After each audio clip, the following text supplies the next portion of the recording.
What's going on, friends? It's Anton Daniels, and I gotta have a conversation with you guys about Tiege Hanley because you see how the sun is hitting me.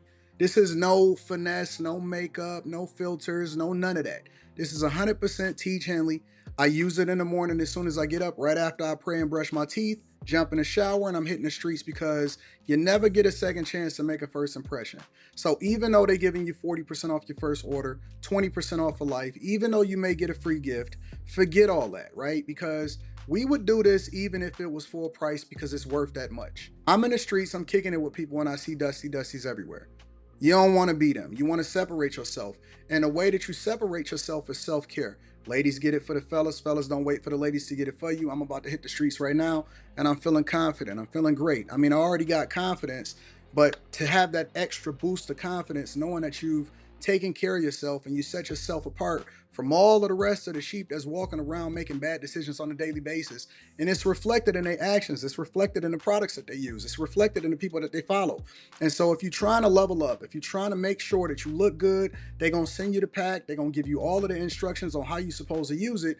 Then make sure you get your Tiege Hanley. Again, 40% off your first order, 20% off for life. Get your free gift. Make sure you tap in with your boy Anton Daniels because Unc is never going to lead you wrong. I would never have you use a product that I don't use myself. Again, they've been rocking with me for a long time. Make sure you get your Tiege Hanley. I love you. I appreciate you. I'm going to holler at you guys later.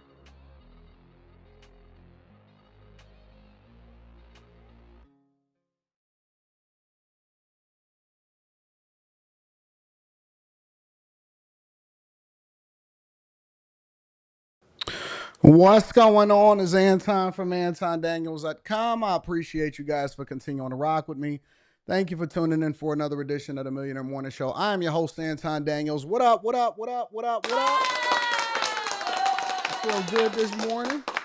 What's going on? You got another director position interview? That means you did well on the first one. Shout out to Chat for Morris. Shout out to the bag chasers. Shout out to everybody. Oh, live stream information has been posted inside of the Patreon. Patreon was acting a little wonky today. I don't know what that is. Let me pull that up, see if they got that fixed. What's up, friends and family? How y'all feeling today? It is Monday, June 23rd, 2025. Year of our Lord. We have a Patreon meetup this weekend for the bag chasers. Live stream information is inside of the Patreon also. Let me look in here and see what's going on. Yeah, they've been acting a little wonky with their thumbnails. I don't know, the thumbnails is like kind of frozen or something like that on Patreon. So, anyways, but we here. Life is good. Things are awesome. Lots of surprises over the weekend, so we're gonna cover everything from church shootings to bombings in Iran, closing of straits, retaliation, all of that stuff. We're going to have all of that good conversation today. But before we get into that, what's going on? Will Nola says, OKC champions. Shout out to Quentin. Yeah, we was talking back and forth. Talk about a fluke injury. Good God. Tyrese Halliburton, he have an Achilles injury. The game was all good going into the halftime for the championship yesterday, and I'm thinking I'm feeling good. I'm like, yeah, Quentin, you in trouble, baby. Next thing you know, he see him go down. But I did wish Quentin congratulations. Shout out to everybody over there near OKC, and shout out to everybody that bet on OKC. I didn't. I was not anticipating a freak accident. Good God. Charleston White beat up on the Island Boy this weekend. Lots of going.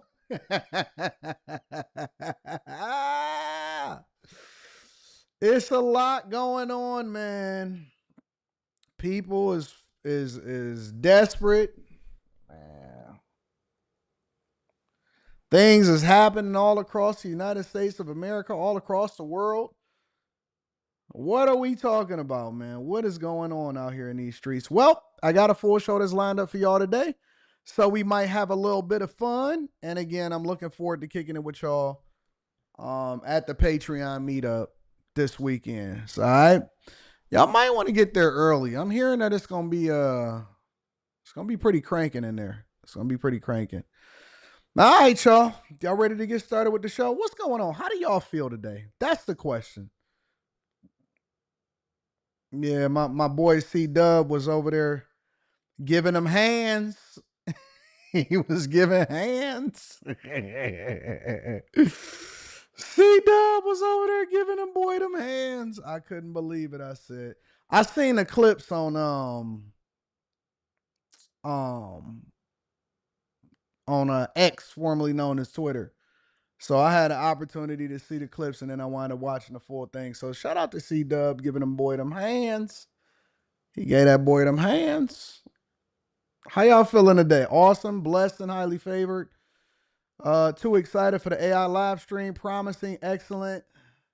Am I gonna show the fight? No, I am not going to show the fight.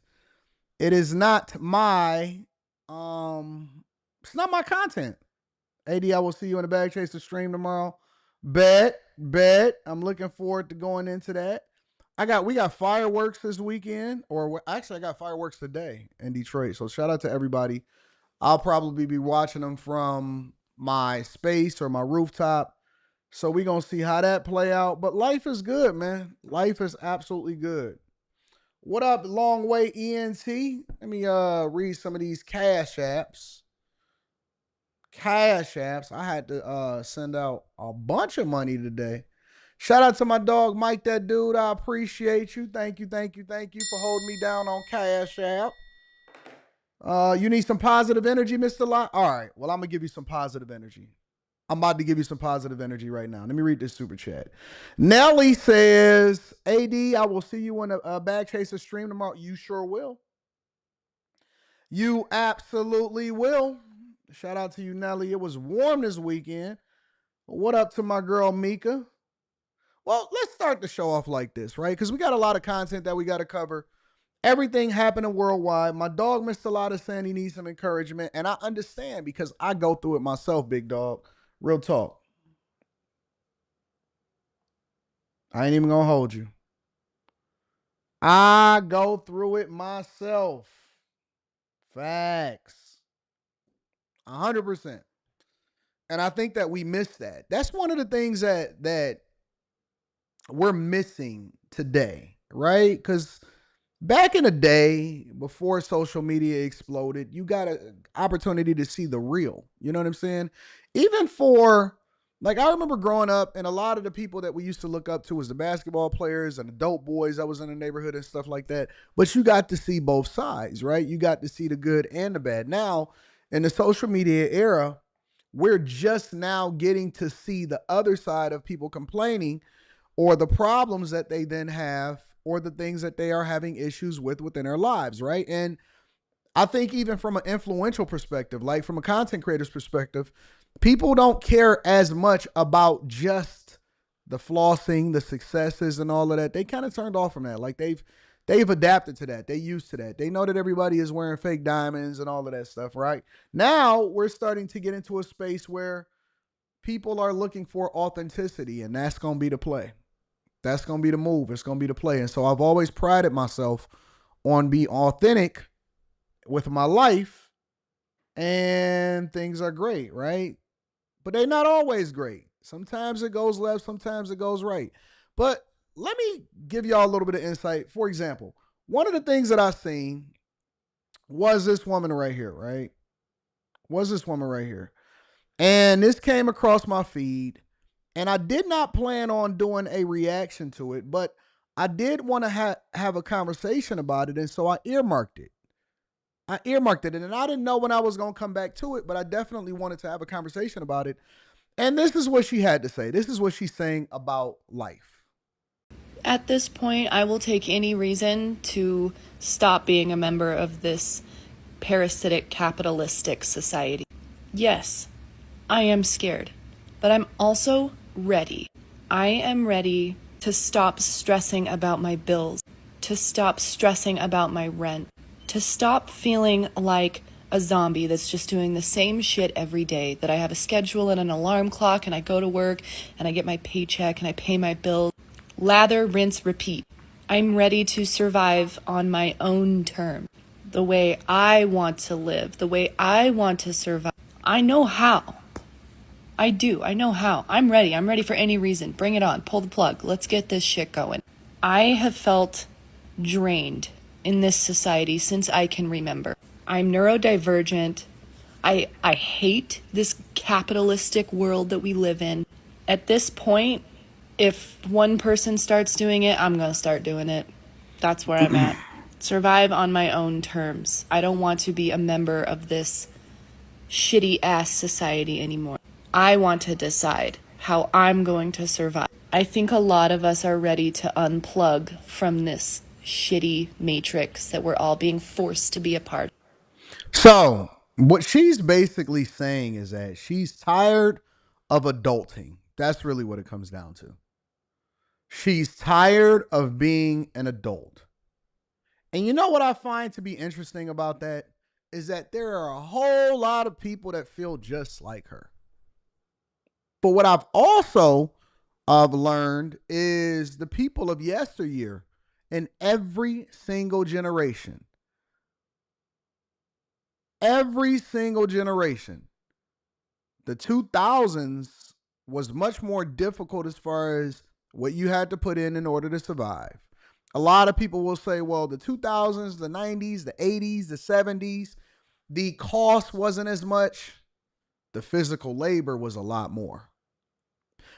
I remember, do you know why there were a lot of people, why there was a lot of turnover? Even though a lot of people migrated up to Detroit, and at one point it was over 50,000 people a month that was migrating up to Detroit in order to get jobs at Ford, Chrysler, and GM back in the 50s and the 40s and the 60s and things like that. The 30s, all of that, because they will say, hey, the people of yesteryear, they had it easier because the cost of living, they could buy a house. Do you know how difficult it was for you to actually be able to get these jobs and then do them? It was easy for you to get the job, but it was hard to keep it. Why was it hard to keep? Because it was physical. It was hard. Every single job, almost every single job in every generation before us was exponentially harder than the year before. I used to talk to some of the old timers when I was working in the steel mill and when we was at Ford and all of that stuff. You know what they used to tell me? Back breaking work. That's why they promised you a pension. The reason why you don't have a pension today versus having a pension in yesteryear is not just based off of the financials. It's not just based off of them wanting to be able to compete with international companies that don't have the same legacy costs as traditional automakers. It's they promised you a pension because they wanted to incentivize people to stay on the job. The pay was really good. It built up the middle class, but you had to endure. And so some of that work was back-breaking work. Y'all sit here and complain about delivering packages and prepping stuff for Amazon today. You couldn't survive. These little cornballs, all of these people today that's sitting here whining, you could not survive. You could not survive. They said if you work here 30 years, we'll pay you for the rest of your life. You know why? Because it was expected for you to not to be able to survive for 30 years. That's when they came up with the unions, because the unions allowed for them to be able to get seniority. And once you got seniority, you can get a better position. You didn't have to do some of the grunt work that you had to do when you first came in, right? And so it was much more difficult to be able to hold on to a job. Way more difficult. Most people quit.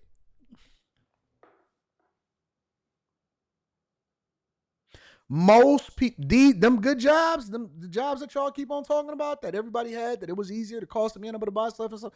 Most people quit. They couldn't take it. It was too hard.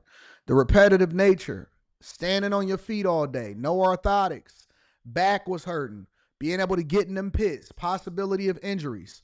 Oh, I know. We had to do some of the manual stuff because my plant that I was at, the steel mill, we hadn't upgraded to the new lines and we hadn't had no new technology since like the 50s and the 60s. And so we had to go and get in them pits and clean out all of them steel scraps. You could only work down there in the smell and all of that stuff. And you had to put on a respirator mask. And that's why I didn't have no beard back then. Y'all keep saying liberal time, he had no beard. It's because I had to wear a respirator mask. I couldn't really wear a beard because anytime you had a beard, it didn't do its job because the hair was preventing you from actually having a seal on your face. And so we would get in there and we would scrape that steel. You can only work for like 15 to 30 minutes at a time. Then you had to come out, take a 15, 20-minute break because you were sweating. You were pouring because it was absolutely more difficult. Do you know why people are much bigger and stuff like that in the United States of America? Because a while ago, all of those guys in the 60s and the 70s that looked like they was 50 years old in the face, but they was real skinny and fit, that's because they had to do physical jobs. The jobs that you had to be physical. It wasn't no working from home, wasn't no sitting at the computer. We spoiled. We're super spoiled nowadays. These people that you see right here, they just never been through anything. They spoiled. And so they looking for universal basic income, health care for all. That's why people advocate for that stuff, because they lazy and they actually make some bad decisions. They go to college, get a bunch of debt. They go and get a bunch of student loans. They go and get a bunch of car notes. They get all of these things and then they can't afford to pay for it. And then they get online and say, you know what? I'm so tired. I want to get out of the system. It's rinse and repeat. Get my paycheck. I ain't got nothing at the end of the month. It's because it's self-inflicted wounds and laziness. Self-inflicted wounds and laziness. I see people that come out, man, Amazon ain't okay. Well, that's why they're replacing you with robots, because we've gotten so complacent. And so now, good times make weak men. Good times make weak men. Y'all looking for diversity, equity, and inclusion positions. Y'all don't want to work. You don't want to grind like the dudes back in the day. You don't want to grind. My grandfather on my mother's side, he worked 2 jobs. He worked at the plant and he worked at the post office. Crazy, right? And for the entirety of the time that I could ever remember, he always had 2 jobs before he passed away. Plant, post office. Plant, he was delivering mail, and then he was working overnight at the plant. For 40 years. 40 years. Never stopped. Didn't even see the blessings of his paycheck because all of his paycheck went to raising a bunch of kids. That's the facts. That's the facts. And as I was doing my redoing my life insurance, because every year I do a reassessment, and they go through a process where you got to put in your income and all of this stuff, because once you get past a certain amount, it's not just cut and dry. You got to go through a process. And I was also looking at this video and several other videos, right? And it got me to thinking, because whenever you do a life insurance policy, in my mind, I think about, okay, so, what is it that I need to leave behind to make sure that my family and the people that I love and the people that surround me are okay for the rest of their life. I don't want them going out there having to depend on no man. I don't want them ever to get online and be like this and that. No, I set things up. I invest in properties. I make sure that I got my life insurance, make sure I got my investments in my stock, my portfolio, and all of that stuff, right? But then you can spend a lot of money really fast. So here's the key. Here's the thing that I want to tell you guys. The greatest gift that you can give to your loved ones, so that they're not looking dusty and being dusty like this woman right here. The greatest gift that you can give to your loved ones is skill set and mindset. Skill set and mindset. One of the things that I wanted to make sure that my people have, was the mindset. Because the mindset will then put you in a position to know how to use things correctly. It helps you to understand how money works. It gives you the financial literacy. It gives you perspective on what money is and how things are and how people are. And it removes the barriers to entry so that you don't feel like you're a victim and have to depend on other people to be successful, right? What is a person that's successful? How do they think? You don't look at life and you say, hey, man, I can't afford it. You ask yourself, how can I afford it? Which gives you the motivation to go out and do things differently or to solve for a problem. When you have a dusty mindset and you just want to give up like this woman, it's a difference. It's a difference between the way that she thinks and the way that I think. It's a big difference between who gets there and who doesn't. The skill set.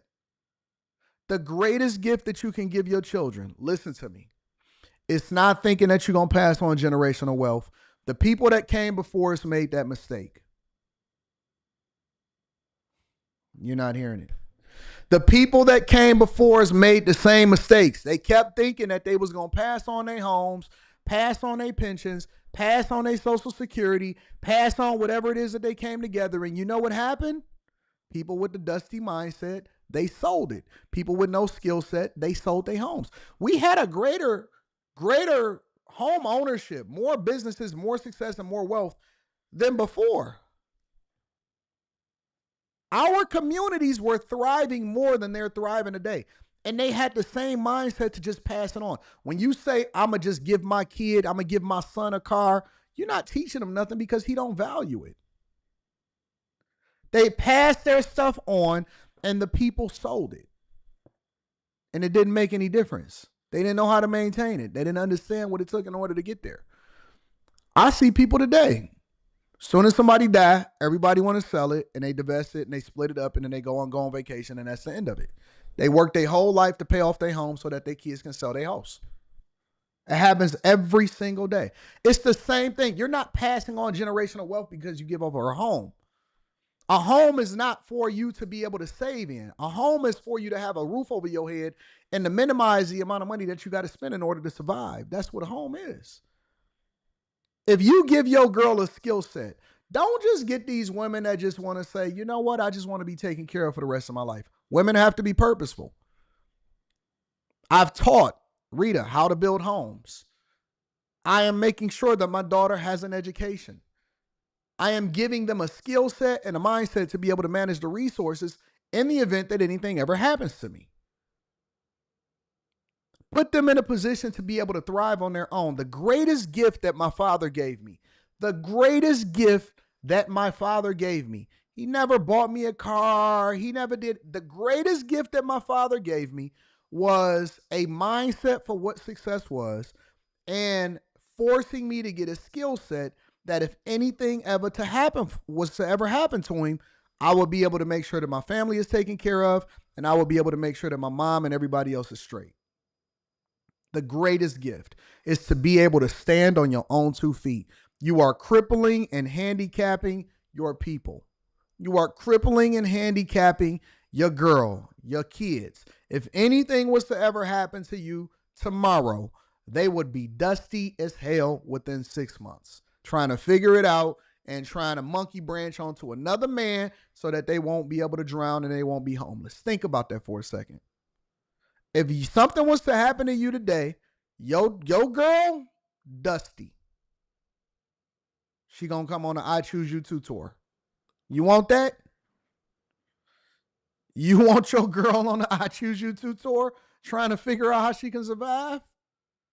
Or do you want her to not operate out of dustiness, out of duress, but to be moving in abundance?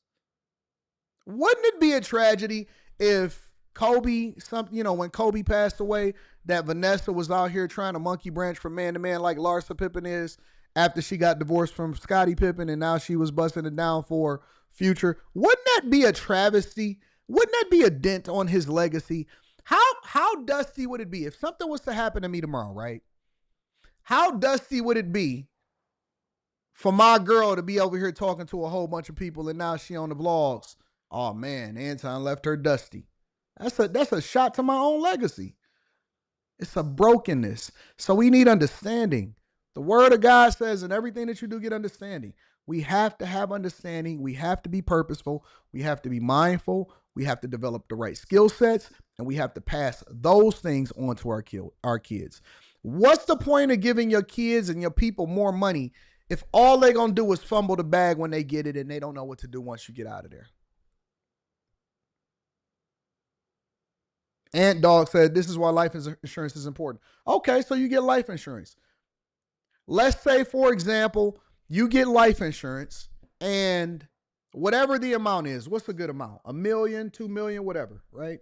Let's say you get $1 million in life insurance, because life insurance is really so you can be able to bury things and make sure all of the money is straight and get a clean slate for your people so that they ain't suffering immediately right after you die. So let's say you get $1 million, $2 million, right? You got to live for the next 30 to 40, 50 years, possibly 50 years. You're telling me that $1 million or $2 million is going to last you for the next 20, 30, 40, 50 years? It's not. It's not. You can get all the life insurance you want. Eventually, you're going to be dusty if you don't have the mindset and the skill set to be able to survive. That's my point. That's my point. You will fumble it. You will be broke immediately. You will fumble it and you will be broke. I promise you. I see it every single day. It's not enough. It's not enough to just get the money without the mindset and the skill set. You understand what I'm saying? No matter how much you get, if you don't have the principles, the basic foundation that allows for you to be able to survive for the next 20, 30, 40, 50 years, yo, people gonna be dusty.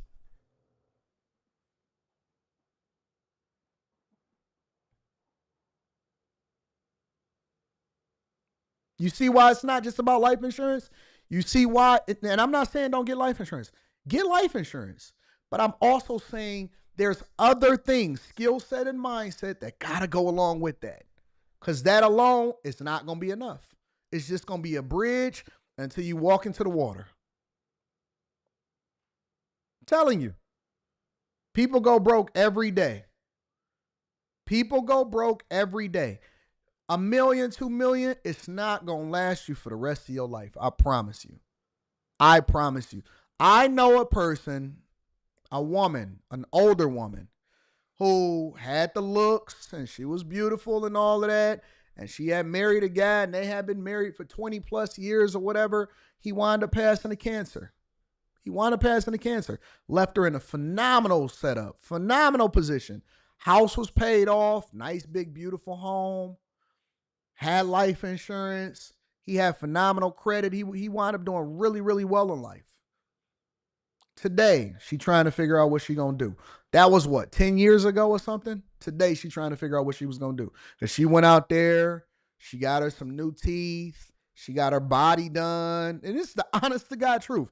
Got her body done, took in a little bit of dusty man. They went on some vacations, a lot of vacationing, went and sold the home, went and bought a new home over there, bought a new home over there, went and got some mortgages. Her home was paid off, gave some money to her kids. She retired all of a sudden, less than 6 months after he passed away. And now she's trying to figure out what she's going to do. Trying to make something stretch, trying to make something work, trying to figure out how she can make a move. She was in phenomenal position. Her skill set and her mindset. Her mindset led her to the position that she in.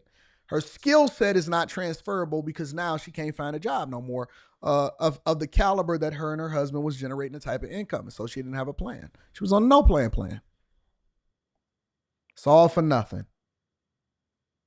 All for nothing. I'm telling you, bro. Listen, heed my words. I know y'all think it's all fun and games. I know we laugh and play on the Millionaire Morning Show on a regular basis, and we about to get into the show. But I want y'all to heed my words. Everything that I do is for the edification of the people that are around me, which is pleasing to God. I can't leave my people dusty. Got to make sure they're in a great space. Would never have them in a home that's not paid for. Got to make sure that the house is paid for. Got to make sure that they have a skill set. Got to make sure that they're busy. Got to make sure that they got the right mindset. Got to make sure that my daughter's college is paid for, right? Got to make sure that people are in a good position. That's what it's about. That's what she all said that she's still with the dusty dude. No, she had like a few dudes that she went through. She married him, got divorced, married him, got divorced. Now she on her new boyfriend. Married him, got divorced, Now she on a new boyfriend. Sad. Now her kids got to take care of her. All right, y'all. Get a skill set and a mindset. Yeah, it's okay to get your daughter a car. Daughters should not move in the same way that sons should move. Sons need to be able to stand on their own. Daughters need to be able to be decent adults, and it's okay for them to have a career too, right? But at the same time, sons, it's a greater expectation. We all should be able to be human beings that survive on our own. But sons, men, we got to suffer so that we know exactly what it means in order to get through it. So a lot of guys that was given a lot of things, as soon as they was an adult and they got into a little bit of a kerfuffle, they folded like little girls because they was treated just like the daughters. They folded like little girls. Because everybody going to go through it. You're going to have ups. You're going to have downs. You're going to have layoffs. You're going to have to bounce back. What did you learn from it? You gotta know how to fix your own car. You gotta know how to change your own oil. Some of y'all sons don't even know how to change a tire. Y'all sons are so gay. Some of your sons don't even know how to change a tire. What's up, Les? Can you look at your phone? I just sent you a text. Can you tell me if that looks good? Hold on, Leslie. You sent it to this phone?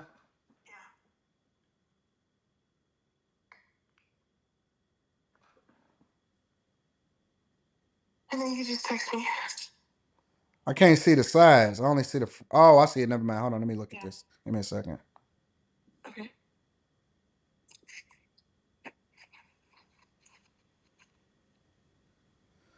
I can't see the sides and the back though. Well, she was talking about the hood because they're not done yet, but they're talking about the. Oh, so they're gonna do the rest of it, but they just did the hood. Yeah. No. Yeah, that look good. Okay. I want it to be. I want the body lines to be all the way across. In black. Yeah. Okay. So you see how it looks like they just did the hood. I know what you're saying. So I want it to go all the way straight to the back and around. Okay. Yeah, I got you. All right.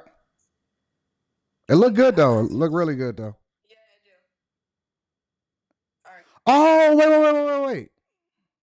So they did the bottom. Did they do the bottom in gray? Oh yeah. Because the car was black. Yeah. You know what I'm saying? Yeah, he did. So I want the whole top to be. Oh. What was the color that we selected? That we told them the ring of the Maybach. Oh my gosh, bro! Now I have to tell them. Bro. Okay, well then you'll be all right. You'll be all right. That's why I told you to call and tell them exactly what you wanted. Listen. Do the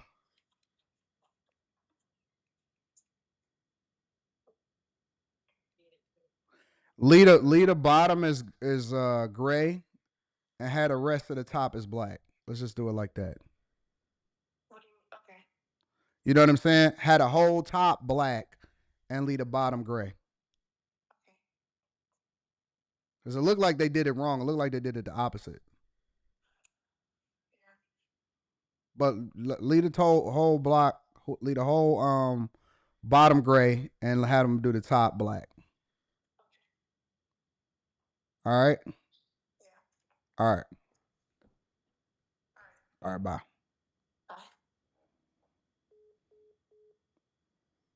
Bye. Look interesting. Getting the nav done. So just got the navigator and then I dropped it right off in the shop. So they getting it customized. Anyways, more money, more problems. Anyways, how y'all doing? How's everybody else going? Let me get off of this. Got a little bit distracted. But yeah, skill set, mindset, that's the most important thing. And then we go from there. All right. Y'all ready to get started with the show? Let me read some of these super chats and then we're going to go ahead and get it popping.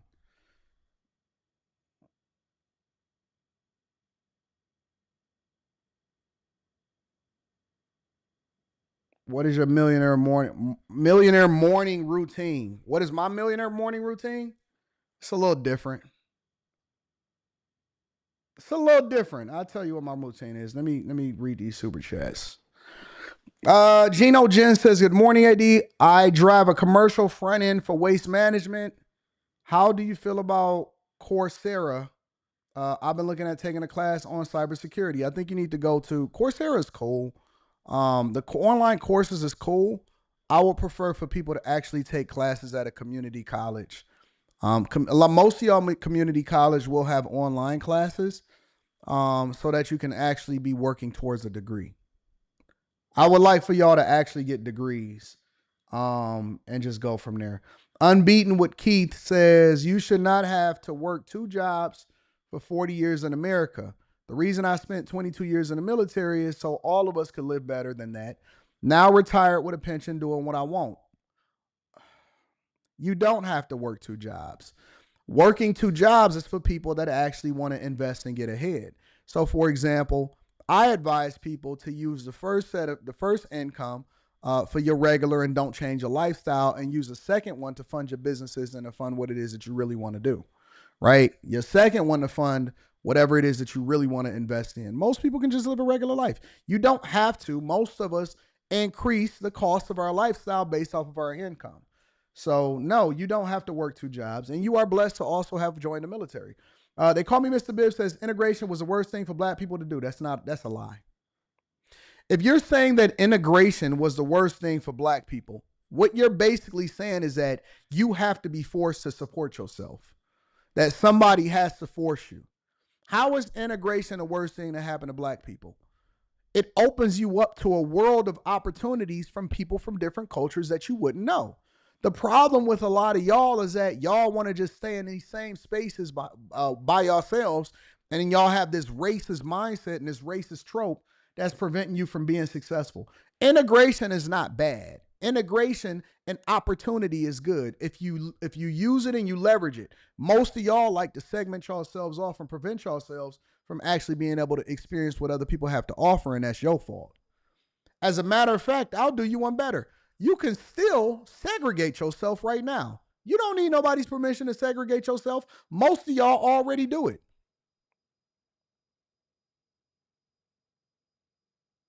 Most of y'all already do it. Most of y'all already are divisive against other people. So you got what you wanted anyway. You still segregated yourself.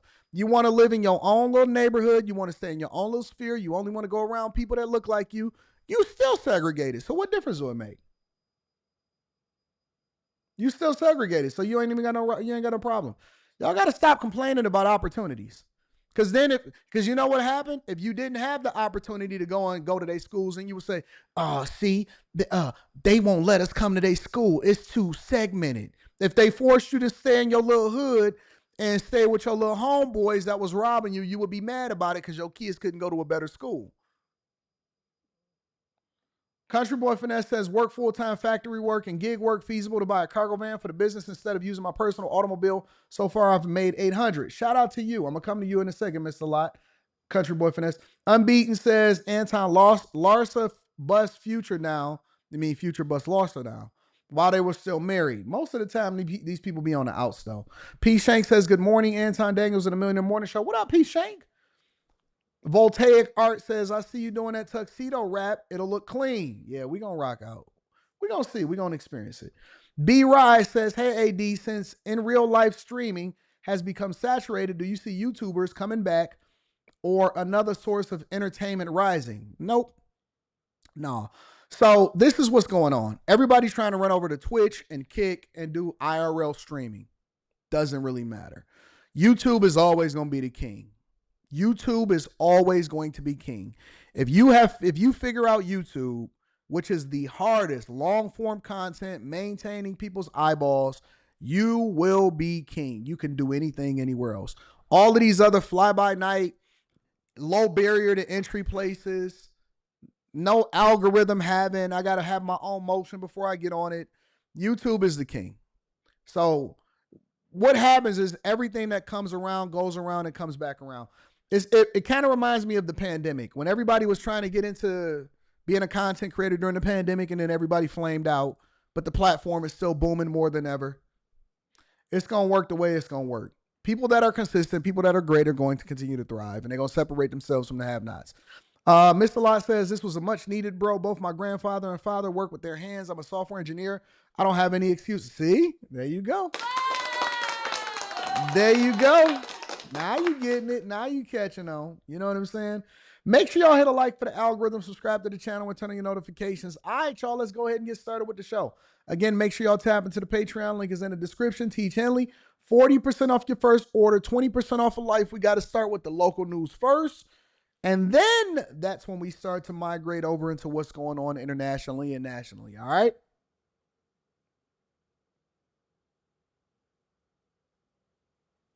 Nah, I'm not rocking with no Rumble. I'm not interested in Rumble.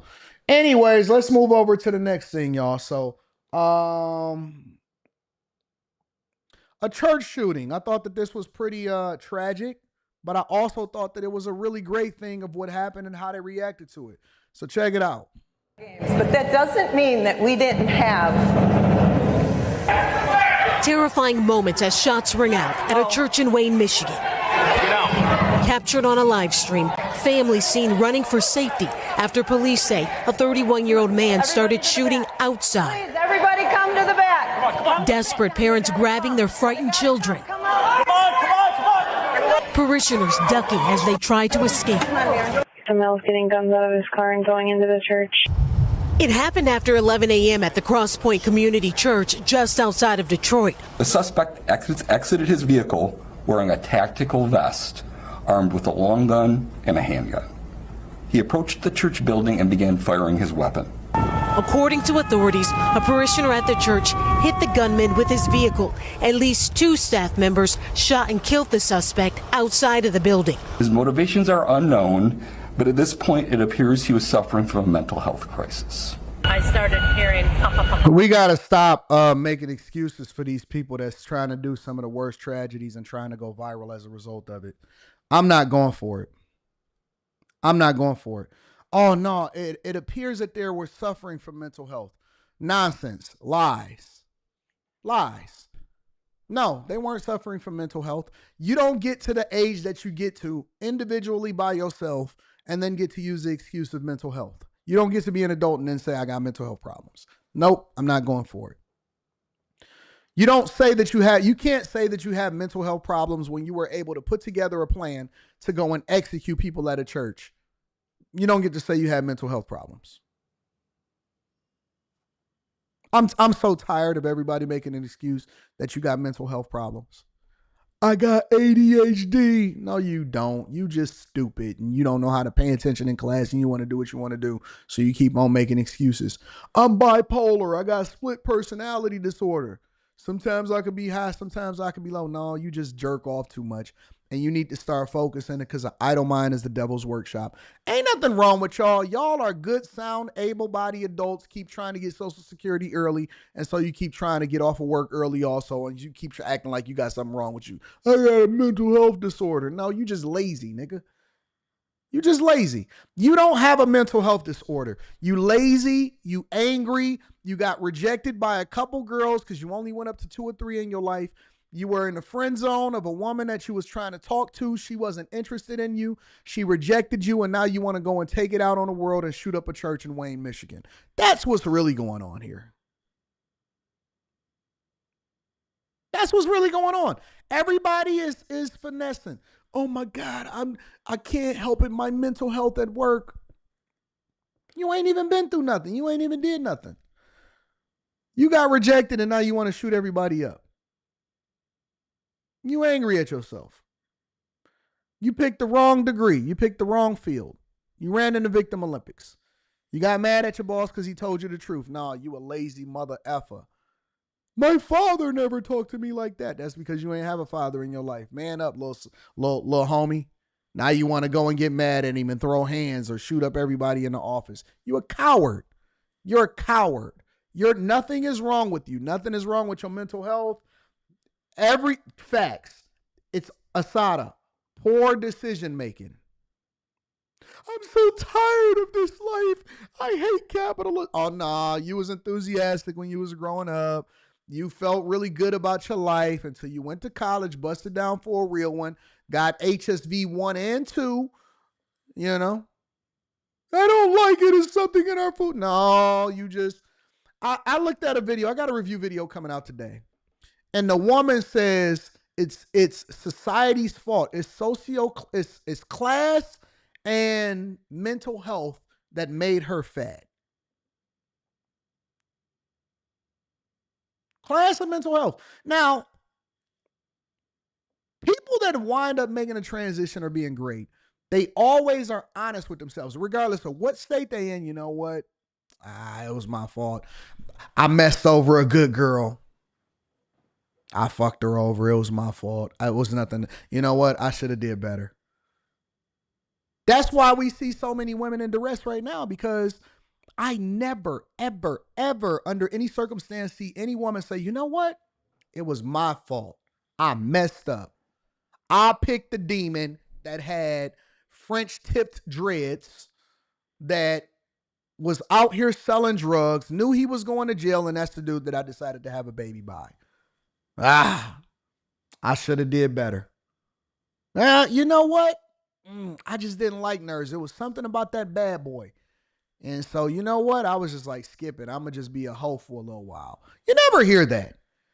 Oh, my marriage failed because, you know what? I was busting it down for a real one on the I Choose You 2 tour, and I couldn't detach myself from that guy. And then eventually, I didn't want to have sex with my husband anymore. And so it led to deeper problems and issues. And even though he didn't change anything, I changed. And so I evolved. But instead, I'm going to call him a narcissist for not being there for my mental health and not being present, because the only reason that I stepped out is because I just didn't know anymore. You weren't there for me. They don't say that part. They just say, you know what? I'm just tired. I feel like I'm alone in my marriage. And, what's the point of being married if you feel like you're single? I feel like I'm a single mom, even though I'm married and I got a husband and he goes to work every day and he does the best that he can. But, I feel like I'm so alone because I'm just here. I don't know what to do. Nah, bitch, you spoiled. You spoiled. You don't know what the streets is really like, but we gonna show you. We gonna show you. We gonna give you the best punishment for you is for you to come on out here in these streets and let us show you what it's like. You think you suffering? Oh my God, I'm in a marriage where I feel like I'm by myself because he works so much. He works 16 hours a day. This nigga over here killing himself. He dying every single day, inhaling smoke. He taking a risk on his life, a lineman, trying to get the electricity back up for the whole community, doing everything he's supposed to do. Then you sitting there too, my mental health. Yo, fat ass. Keep on laying up every day, always late to get the kids to school, can't do what you're supposed to do, always getting Pop-Tarts and fruit snacks because you don't want to cook, and you keep talking about your mental health. But that's all right. It's a real one that's going to come over your house when you win your house in divorce, and we're going to eat all of the kids' fruit snacks. We're going to eat all of the Pop-Tarts, and we eating all of the Gushers. We're going to get all of the Gushers. Because you don't want to cook. Don't know how to make an egg. Everything that you do is pre-cooked. Keep on buying chicken strips.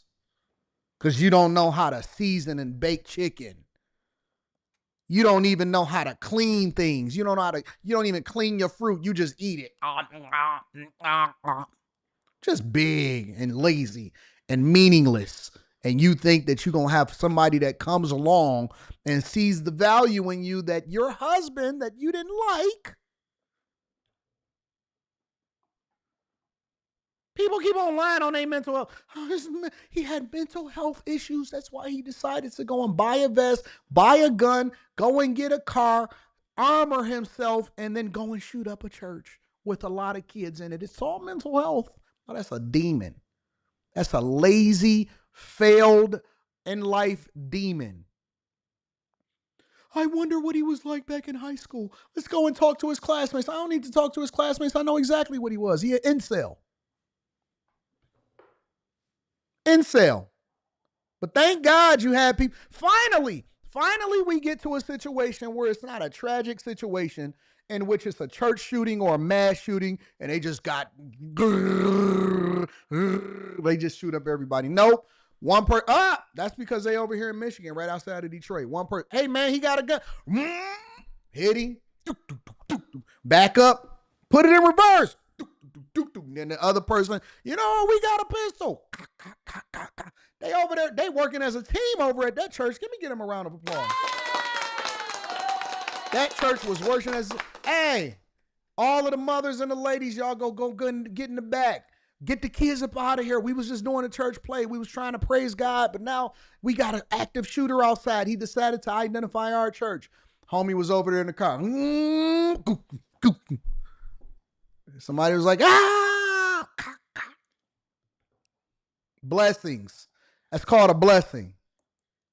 Look at God blessing his church to take out the active shooter. Wearing a tactical vest, armed with a long gun and a handgun.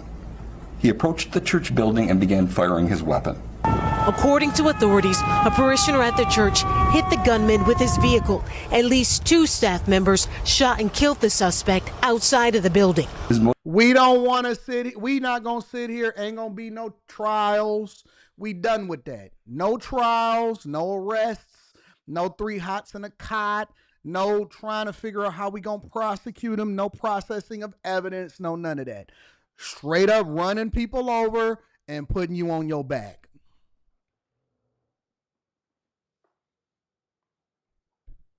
Running people over and putting them on their back. What you mean you came in and shoot a church up? You came and do what? Don't worry about it. Don't worry about it. Got a Suburban that you got to climb up from under the tire, and you got to get these shells out of your arm and out of your neck real quick. We ain't gonna sit there and talk about it. Mental health problems. Yeah, take that up with Jesus. Go talk to Peter about that. Go talk to Peter about that. See if he let you into prison with your mental health. And he wasn't playing. Shout out to the congregation. Motivations are unknown, but at this point, it appears he was suffering from a mental health crisis. Elevate to the unknown. I started hearing pop, pop, pop, pop, pop, pop. Wendy Bowden says she hid in a bathroom. We were just praying, and we didn't know what was going on, but we knew it was bad. And hearing all the gunshots. Moments before the gunfire, children seen walking. Look at all of them little kids. Imagine one of them sweet souls, and they're there to praise God. Somebody painted that eagle over there. They did a mural. They did all of this setup. It's a small, quaint church, and they trying to have service, and they keeping the kids entertained and out of the street, and they all dressed alike, like Mormons and nuns. And somebody gonna come in there and try to take out the most innocent. Notice, you know how I know it's not mental health? Because gunmen never go into places that have real ones in there. They don't never crash an army base. They don't go into the hood. How come the gunmen never go strap up, get a vest on, and then they walk over into the hood, into the red zone over on 7 Mile? How come they don't go over to Little Haiti? How come they not in the Bronx? Said, you know what, I'm pissed off. They always pick children and women in a church where it's expected that nobody have a pistol until he met the right one today. That's how you know it's not mental health, because they don't go and take out serial killers. They don't go and hunt for them like Batman. They don't go out and try to figure out where people is pushing people off the rails in Chicago. They don't go and do none of that. They always, every time, go on a Sunday, pick the most vulnerable amongst us, and try to let it go in order to try to get it. Oh my God, it's demons. Now we're going to put them demons right on back in you and send them right to hell where they came from. Mental health, but you always targeting the most vulnerable. Okay. Down the center aisle as fear erupted across the church. Yeah, they don't go to the police station. You know what I'm saying? They don't go to the police station. They always want to sneak up on people. Tonight, the FBI assisting on scene. As the investigation continues, this congregation grateful. I just want to hug my mom and take her home, make sure that she's safe. Adrienne Broaddus, NBC News. Congratulations to that church. I'm not even sad. I'm incredibly happy. Congratulations. They should put him on a poster board. They should put his high school picture, frame it, and put it on the front of the church and let it be a warning to all. Come in here if you want to. It's going to be some flower bringing and slow singing every time you come in here claiming mental health, because we casting out demons in the form of hot lead in here. Keep on talking about how you got mental health problems. I've seen mental health problems. Oh, you know what get mental health done? A strap. Every time some little kid came in and acted like they was stupid over my house when we was young growing up, my parents was like, you know what, get a belt. Go get the belt. We're going to drive these demons far away from thee. All of a sudden, I don't have no more devils in me. The devil is gone. The devil be gone. Couple different hits to the back. First couple hits, they're going to try to hold on. They're going to maintain frame. They're going to try to act like, no, you know what? I still got the devil in me. This is a real thing. It's a real thing. Second hits, third hit, you broken. Devil is gone. All of a sudden, he can study. He's astute. He knows how to do his ABCs. He can sing good. First, he was tough. Nah, A, B, C, D, E, F, G. Give a couple licks to that back. Give him some strong structure. Drive that devil far from away from thee. A, B, C, D, E, F, G, H, I, J, K, L, M, N, O, P, Q, R, S, T. Now they know how to do it. T, U, V, W, X, Y, and Z. Now I know my ABCs. Now you know your ABCs, huh? Next time, won't you sing with me? And they start putting a little extra on. Sing with me.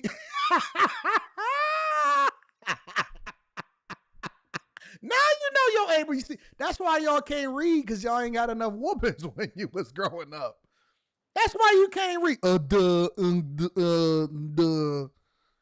Boy, if you don't come in here and get this belt, go get the strap. Go get the strap. Make sure y'all hit a like for the algorithm, subscribe to the channel, and turn your notifications. What up, Mika? Mika says AD is a blessing, and I appreciate him. We appreciate you too, Mika. Just keep them clavicles coming. A. Wyatt says, had to put this in the basket. Deacon Daniels, you preaching right now. Ain't y'all tired of people acting like they got demons in them? I'm going to show you a demon. I'm going to show you a demon. Schools, churches, and hospitals, never a gun store or O-Block. Flex. Just thriving. They don't go to Compton where the Crips and Bloods are. They just be thriving. Country Boy Finesse says, I was wanting your opinion on my last super chat. Let me go back to your last super chat. Give me a second. I'm going to go back to that in 1 second. 392Q says, now it's going to be a liberal advocating for more gun laws. Nope. The guns did exactly what they were supposed to do. That's why we need to have the freedom to carry so that you can figure out who the suspect is. Working full-time factory work and gig work, feasible to buy a cargo van for the business instead of using my personal automobile.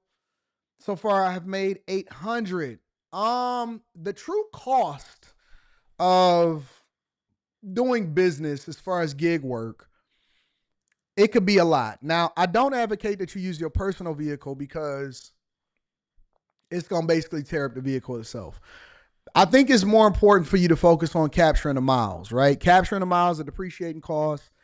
You can write off your mileage. You can also write off maintenance if it's a lease vehicle.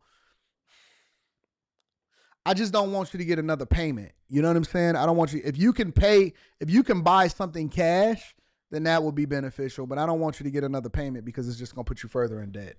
So if your car is already paid off, and to just hustle up, bro. Somebody always telling me, you know who you are. My homegirl always telling me, hustle up, hustle up. Anton is the biggest troll. No, I be telling the truth. I tell the truth. I'm not trolling. I'm telling the truth. Man up, little homie. AD, our YouTube dad. We appreciate it. I'm on it, big dog. I'm on it, James. James is my guy. I love you, James. I love you, big dog. All right, what we got going on next? I would rather you get a second job than continue to do gig work, to be honest with you. Oh, one more quick hit, y'all. One more quick hit. Let's go over here real quick. I would rather get a second job than continue to do gig work. Gig work to me is temporary. I wouldn't look at it as a long-term thing. You know what I'm saying? I want to do one more quick hit, and then we're going to deep dive into this whole Trump situation with Iran and stuff. All right. Let's get there. So, a Brinks truck robbery. A Brinks truck robbery. We're just going to spend 10 minutes on this one. Well, now to the investigation in an armored truck heist in Philadelphia's Port Richmond section. The FBI is assisting local authorities after two men made off with a significant amount of money right here. Action News reporter Annie McCormick has the details on how they are able to make off with so much cash. It happened just before 8 o'clock this morning, and sources are telling us that Brinks driver was alone in the truck when he was approached by two armed men who made off with more than $1 million in cash and his gun.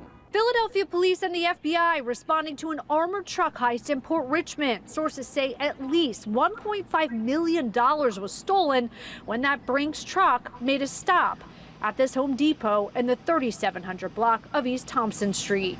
1.5 million, you said? Yeah, that's crazy. I had pulled up, I seen the truck, but I didn't know what was going on for real. It was just a whole bunch of tape up, but that is crazy though. Shoppers at the Target behind the Home Depot watched investigators process the scene. Just before 8 a.m., two armed men in all black wearing ski masks ambushed the driver who was operating the truck alone. They stole the driver's gun too. When I see stories like these, I always automatically assume that the driver was in on it.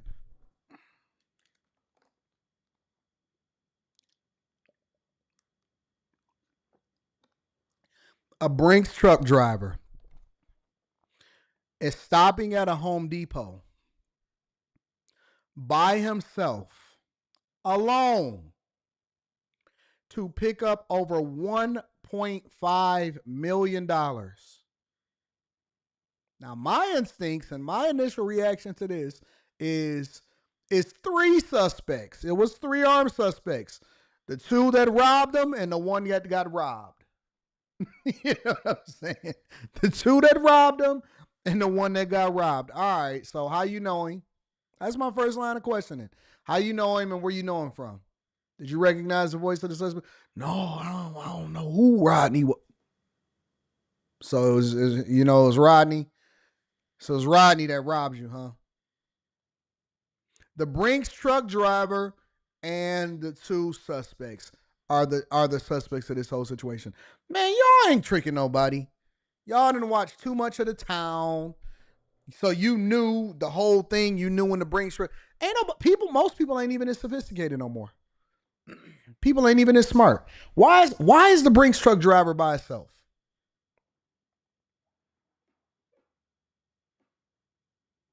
At the very least, they should have pistol whipped him, hit him in the mouth, hit him in the head a couple times. Got to make it look real. Because if you don't pistol whip him, if you just leave him tied up, if he don't have no bruises on him or anything like that, come on, fam. 1.5 M's, that's $500,000 each. That's $500,000 each. They going for that one. No bodies, which means that you can't charge nobody with murder. Have y'all ever seen Heat? Y'all need to go watch Heat. Heat, ladies will love Heat too, because it had some love in it. Had a cop who was losing his marriage. Had a man that wound up leaving a girl because he wanted to focus on his business, and the woman was heartbroken, but she was an artist and all of that stuff, and different families. And one family, the guy was getting cheated on, and then he was the one that wound up surviving, and he wound up making it out. And the reason that they was able to get onto the crew was because the girl that was cheating on her husband wound up busting it down for a real one, for a detective over in another county who they didn't shook down. It's a great movie. One of the greatest, well put together movies of all time. Go and watch Heat. Go and watch Heat. Go and watch Heat. Vengeance and revenge and getting back and tried to kill him and all of this stuff. It's a phenomenal. Go and watch it tonight. You're going to enjoy it. Thank me later. And one of the things in Heat was they was mad at Waingro. All right. And don't ask me how I know all of the characters' names, because I just know it. I'm a movie guy. And they was mad at Waingro. And Waingro, he was heavy on the action, right? He found a reason and an excuse to kill the Brinks truck driver, the armored vehicle guard. And it was 3-4 armored vehicle guards, and he found a reason to kill them for no reason. And so they then had to kill all of the guards because you're going to get the same charge no matter what, so they might as well leave no witnesses. But they got mad at Waingro because if they did get caught, then it elevated over into murder, which it would have just been theft if they had ever got caught as a result of it. Thank God they didn't get caught for that one. But the whole point is, this seems like a setup, and in most cases where you see people getting robbed and you see somebody get away with $1 million or more, or $500,000 or $1.5 million, this is 100. I can't say for sure. But this is absolutely, positively, this looks like a setup. This looks like a finesse. Investigators have now left and taken the Brinks truck Oh, away. Mr. They Dapper. focused the majority of their Let's talk about that for a second. So on after hours, on Friday and Thursday, I was sitting there, on after hours, and we was talking about it. And they were saying, oh, man, I went and seen 28 years later. Slimmy said he told me, he went and seen 28 years later, and it was filmed on this. Man, I went to go see that movie. Do you know that I got up and walked out? I couldn't believe how much they disrespected my movie. I'm a horror film fanatic. I love zombie movies, all of them. I love zombie movies. 28 Days Later was phenomenal. 28 Years Later, not as good as 28 Days Later, but great movie, phenomenal movie. 28 Years Later, you can skip it. Skip it. Yo, when the lady started having a baby, I said, I'm done. I got the hell up out of there, bro. I'm not going to tell y'all. I'm not going to tell y'all all about the movie. I texted Slimmy, too. I texted Slimmy and I texted the group chat. I said, I can't believe y'all made me do this. I can't believe y'all made me do this. Heat is on YouTube for free. I can't believe y'all made me do this. I can't believe y'all made me do this. Disrespected the horror genre by film. They could have kept that movie. Don't mess up a good franchise. Just leave it alone. Y'all gonna do the same thing that y'all did for Fast and the Furious. Mess up the whole franchise. Yeah, they made a bunch of movies, but mess up the whole franchise. The core of the movie was one thing. I couldn't believe it, bro. I couldn't believe it. The little son was disrespectful. I said, I'm out, bro. I just got up. Go and watch it for yourself if y'all want to. I couldn't finish it. It was beyond my pay grade at that point. I said, I gotta go. Attention on this alleyway that runs alongside the Home Depot. Who would think about doing something like that? You know what I mean? You're going to get caught eventually. Usually stuff like this does not even happen around here. It just feels unsafe anymore. Sources say investigators are looking into another armed robbery of a Brinks truck, also involving two suspects. It happened June 2nd in Queens, New York. In that case, the driver and armed guard were robbed of a gun and $300,000 in cash. Back in Philadelphia, they continue to investigate. Those two armed men, according to police, were last seen fleeing southbound in a black Hyundai here on East Thompson Street. Carrie says, I had to pretend Jason and Freddie were my friends so I wouldn't be scared of them anymore. These guys are going to get caught. It's the same two guys, and they going around and they robbing Brinks trucks. All right, so you got away with the first one, and then you got away with the second one. And so the second one was a bigger heist because they got away with $300,000 the first time, which that's $150 a piece, and plus whoever put them onto the score. So maybe they had to pay out on that. And then you got the second heist, but now they keep on robbing the same Brinks trucks around the same areas. And so now they're going to get hip to the game and they're going to make adjustments. And one of the biggest ways that people get caught that do crime, they don't do it once, get the adrenaline, walk away. You know what, we won. We just going to move along, and we never going to do this again. You know how they get caught? They keep doing the same crime.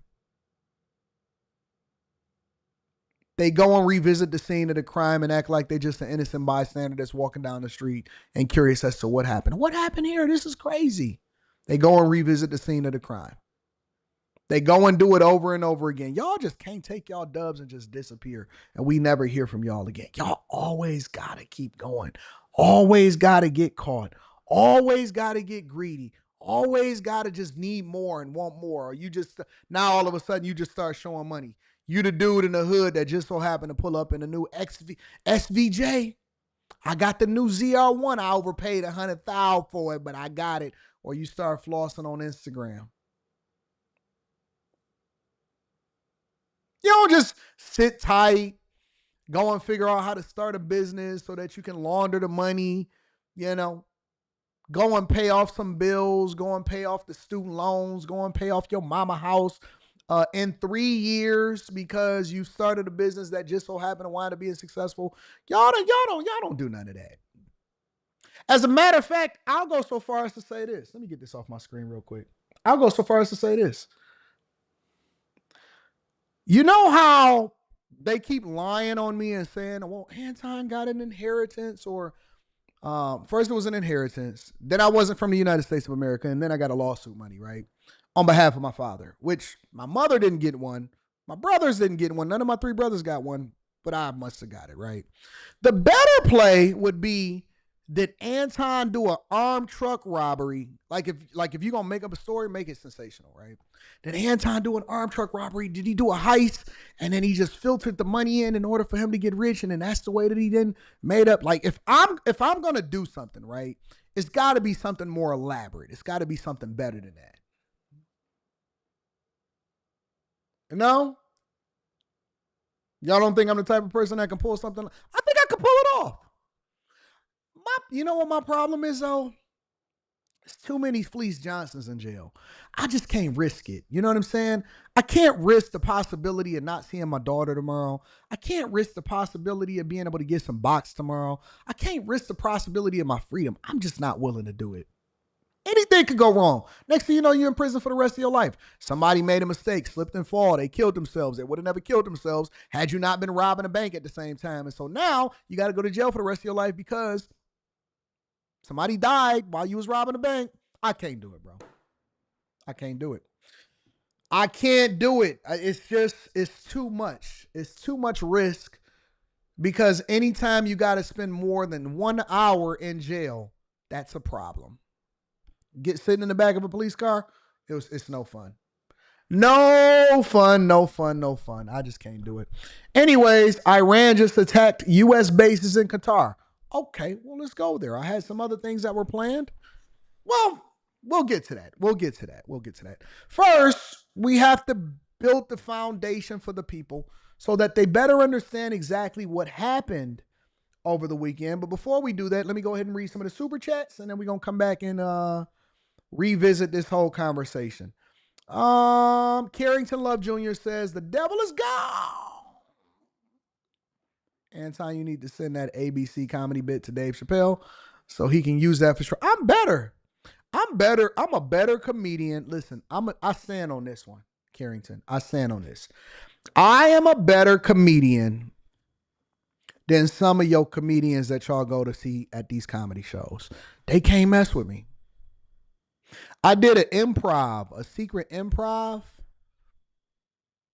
I killed it. I did an improv. I went to an improv comedy theater and I like did a random one. I killed it. 100%.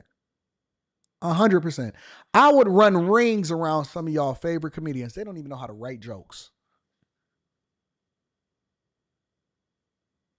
Real talk. In my past lifetime, I was a comedian. It just don't make as much money as me. I'm telling you, Moses King. I'm telling you. I guarantee. Bro, every single day, I entertain y'all 5 days a week, 100%. 5 days a week, I improv to y'all, and I take different subjects, and then we make jokes out of them, and we have a good time, and then you guys are entertained, and all of y'all be, oh, I'm rolling over, falling over. Every day I do this for y'all. Every day.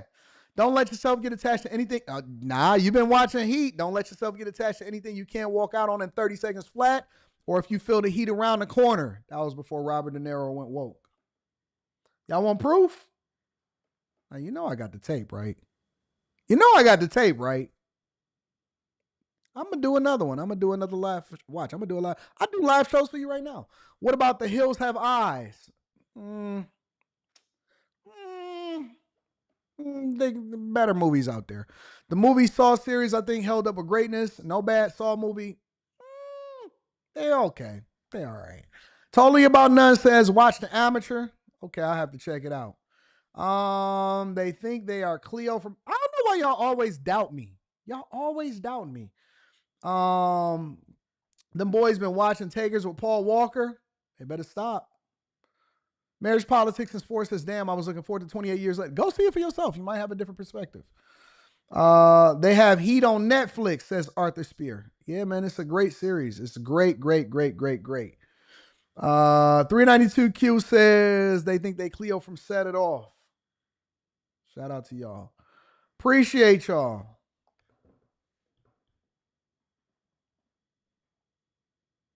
Den of Thieves. I don't think I seen Den of Thieves.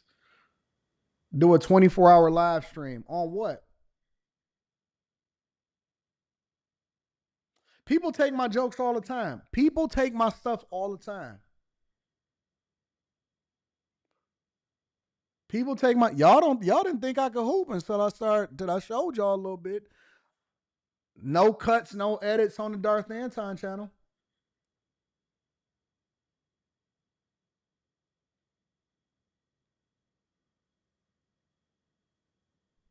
Bro, I am a jack of all trades. I am great at what I do.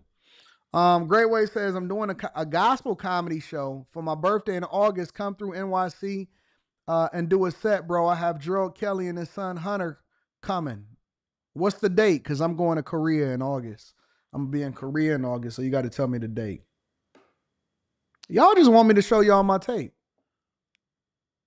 That's all y'all want me to do. Y'all want me to show y'all my tape. Let me get this Trump thing up here real quick. Y'all just want me to show the tape so y'all can steal my comedy special. Bro, I could do, telling you, bro. I've mastered my craft, bro. I really have. I told somebody over the weekend that I was going to retire once I hit 1 million subscribers on the Anton Daniels channel. They didn't believe me. Thinking about it.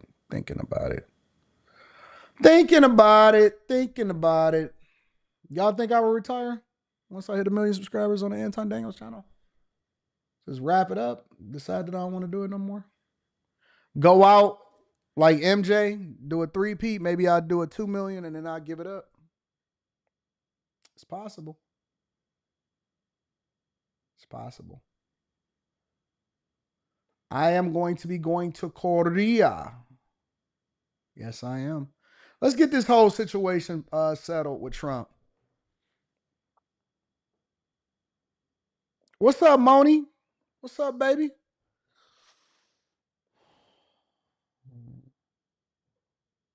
Heat is on free on a lot of different platforms. All right, y'all, let's go ahead and deep dive into this whole situation. So, over the weekend, Trump bombed Iran, specifically didn't bomb any civilian places, but he bombed their nuclear facilities because the whole goal was to emphasize that Iran cannot have a nuclear weapon, right?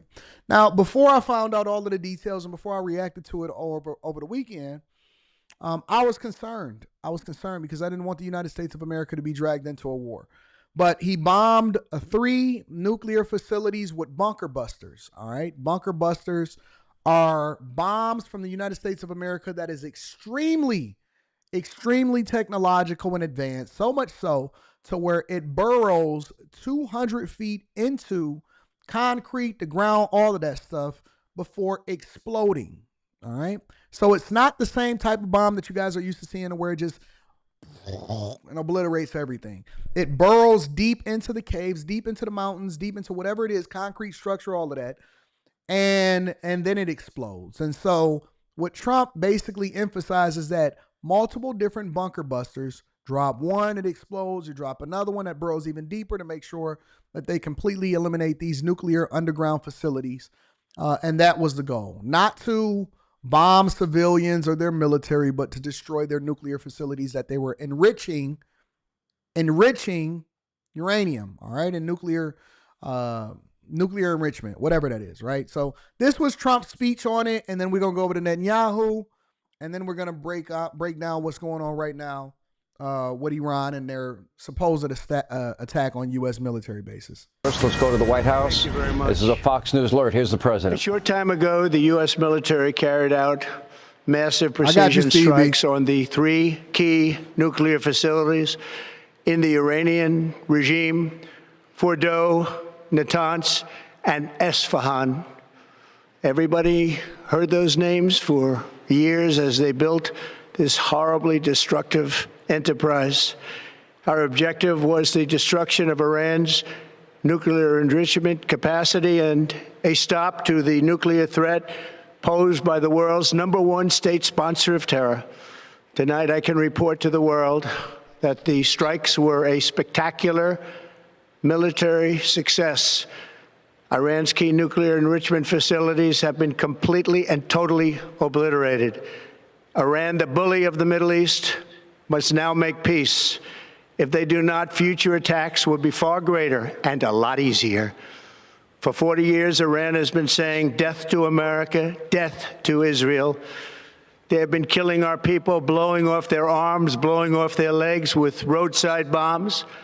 That was their specialty. We lost over 1,000 people, and hundreds of thousands throughout the Middle East and around the world have died as a direct result of their hate. In particular, so many were killed by their general, Qasem Soleimani.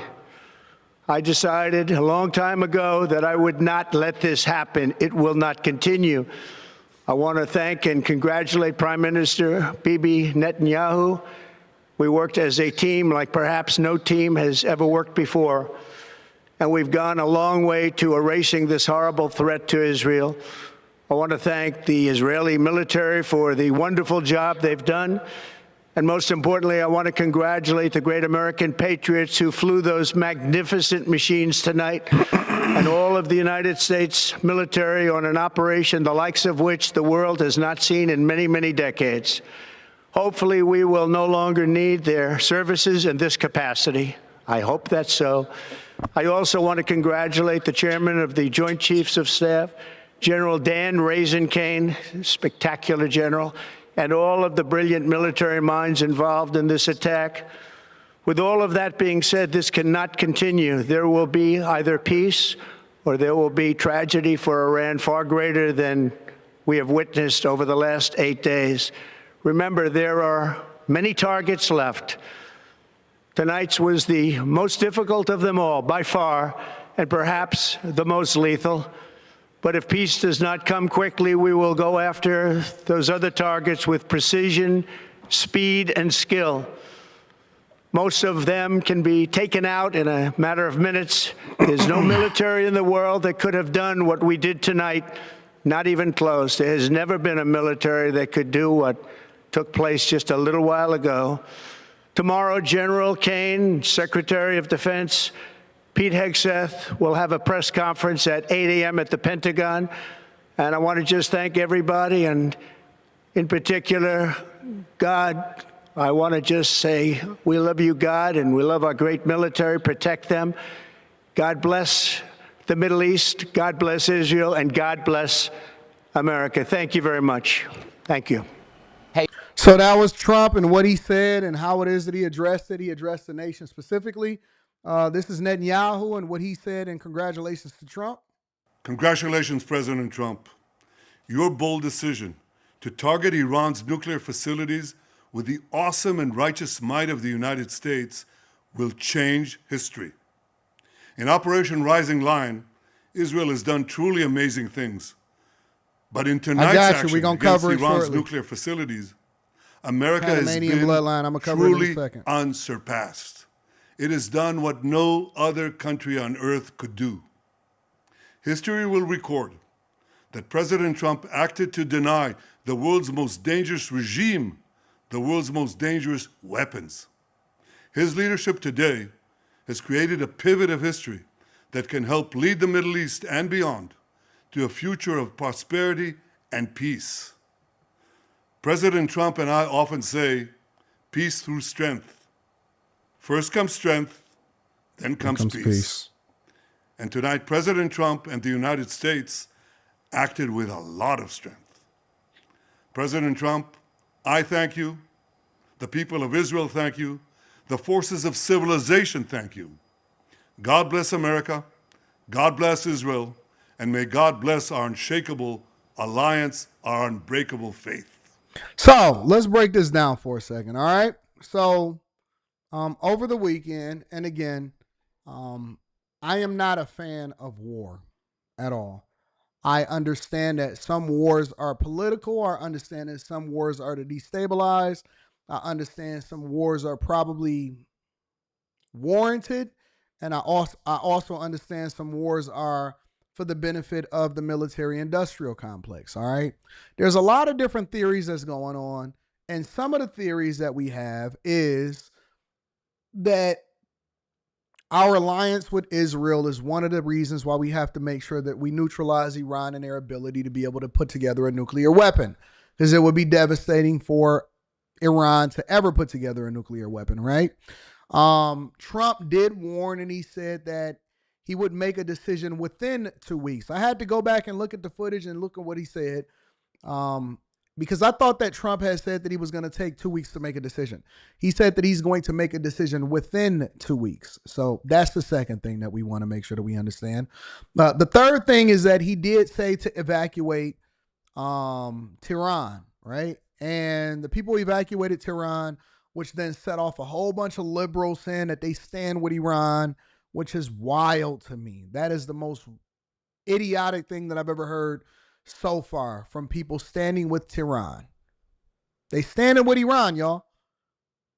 Regardless of whether or not I 100% agree with these measures in which Trump basically authorized the neutralization of the enrichment of nuclear weapons, or to develop a nuclear weapon over in Iran, which is one of the reasons he hit these sites, and one of the reasons why Israel destroyed, military commanders and scientists that were a part of the program.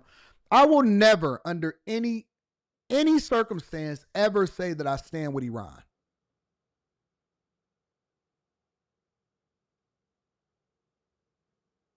I will never, under any circumstance, say that I stand with Iran. Ever. That would be absolutely crazy. No way should any American, any person, but we have enemies in our own territory. Now, obviously, later into the show, I'm going to break down possibility of sleeper cells. I want to go into that. The next thing that we're going to go into is Iran's military response in Israel and on American bases that everybody is telling me is going on. But what are y'all thinking? Are y'all so stupid that y'all would actually support a regime? And it's not even against the Iranian people. It's not them. It's the regime that ultimately is overseeing what happens, which makes them a terror across the world.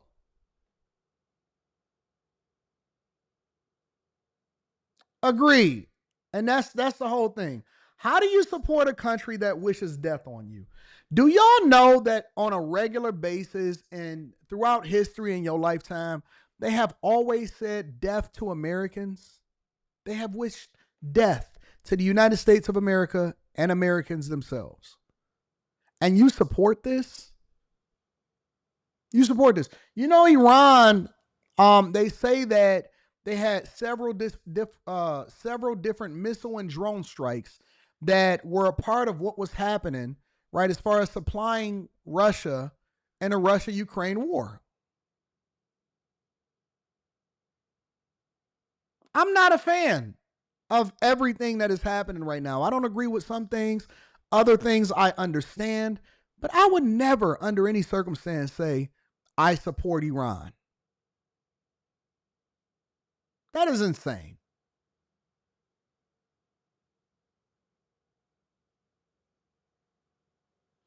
Dre the Great says, I don't care what they say, stop cucking Israel and starting World War III.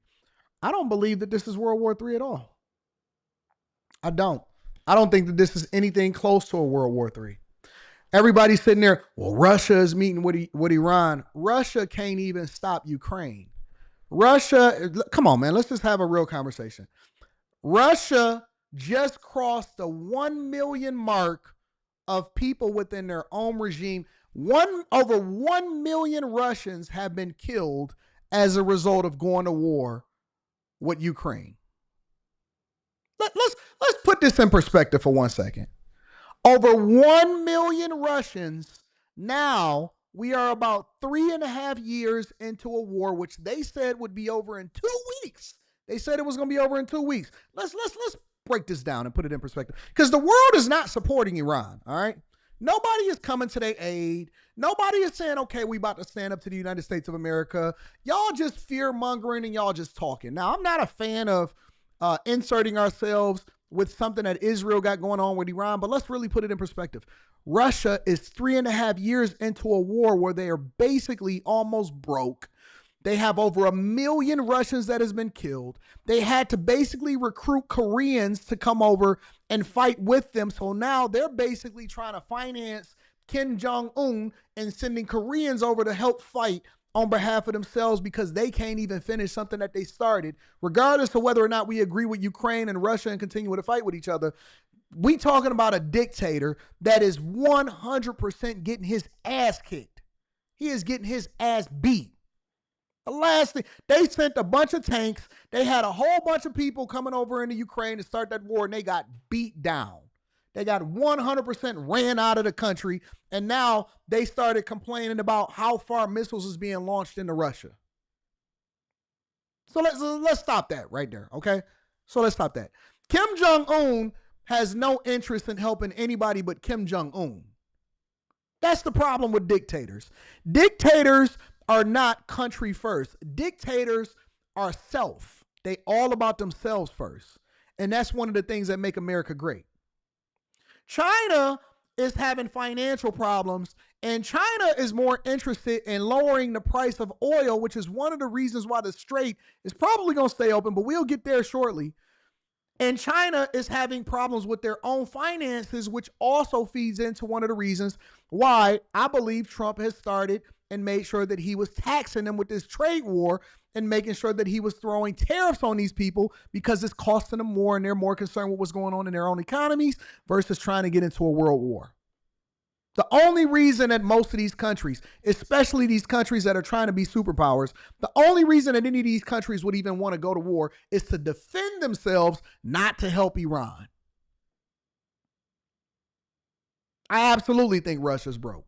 100%.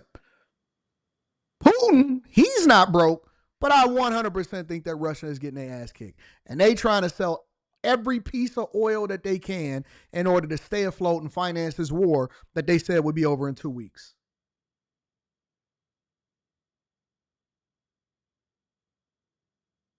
Russia will eventually win, but at what cost? At what cost? That's what you're not asking yourself. Can Russia really afford to support Iran?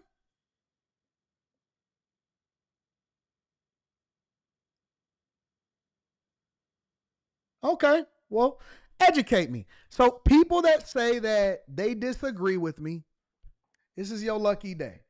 Because there's a lot of people that don't have no profile photo that talk shit in the chat. So what I'm going to do is I'm going to open it up for people to be able to come up here and educate me. How about that?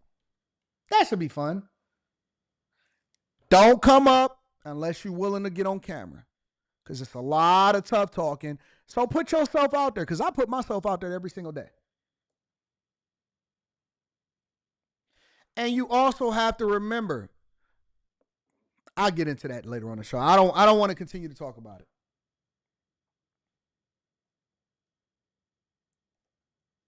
Because I know a lot of y'all really just hate Trump.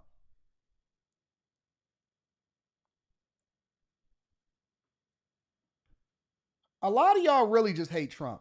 So it doesn't really matter what he does. It doesn't matter whether or not he does or he doesn't. And we don't have to necessarily agree on every single thing that Trump does. But I know that there is nothing, literally nothing that Trump can do that you would ever agree with. And so you so against America, you so anti-America, you so sassy in your Kamala Harris support that you are willing to say anything in defense of Iran just because it doesn't necessarily align with America because you hate Trump. I dropped it in the chat. I don't see nobody coming up. I dropped it in the chat.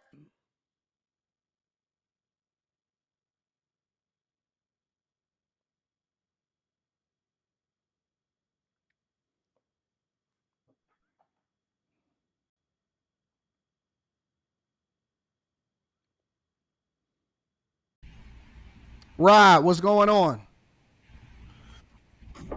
Hey D, can you hear me? Yep. You were ready to get on camera? Yeah. All right. So what's going on? Give me the skinny. All right. So two things that I think are important. Uh, if Russia wants to get involved, they could be diverting U.S. funds or kind of like distracting the Wait. U.S. Hold on. Before we get into it, you disagree with me or you agree with me? You disagree, right?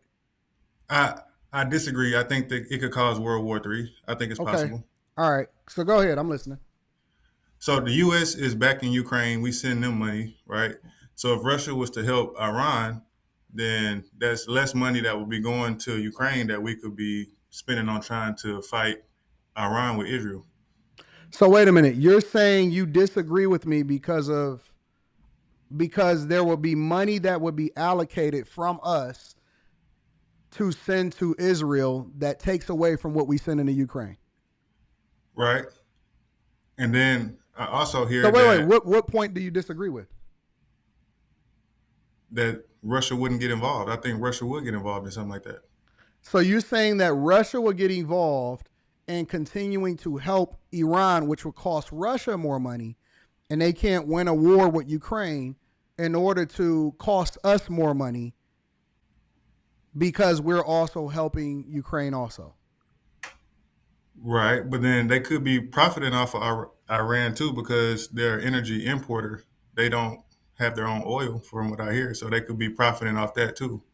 Who don't have their own oil? Russia? No, Iran. They have energy issues. They have to import the energy. So what you're saying is that how would Russia be a threat to us in the United States of America? If they can't even beat Ukraine, how would they be a threat to us? By giving Iran a nuke. They only need one. So you saying that Russia would give Iran a nuke and then that would cause the United States of America to basically be entrenched in World War III? I think so. Okay. I'm cool with that. I mean, I don't think that Russia would ever do that.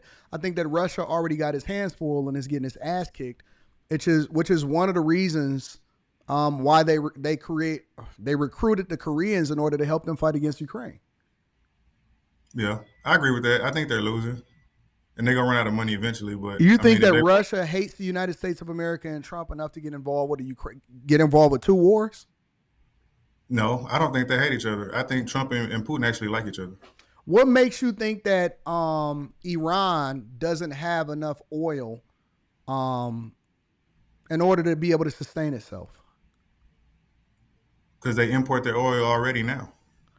Iran is an oil exporter. Okay, I got bad information then.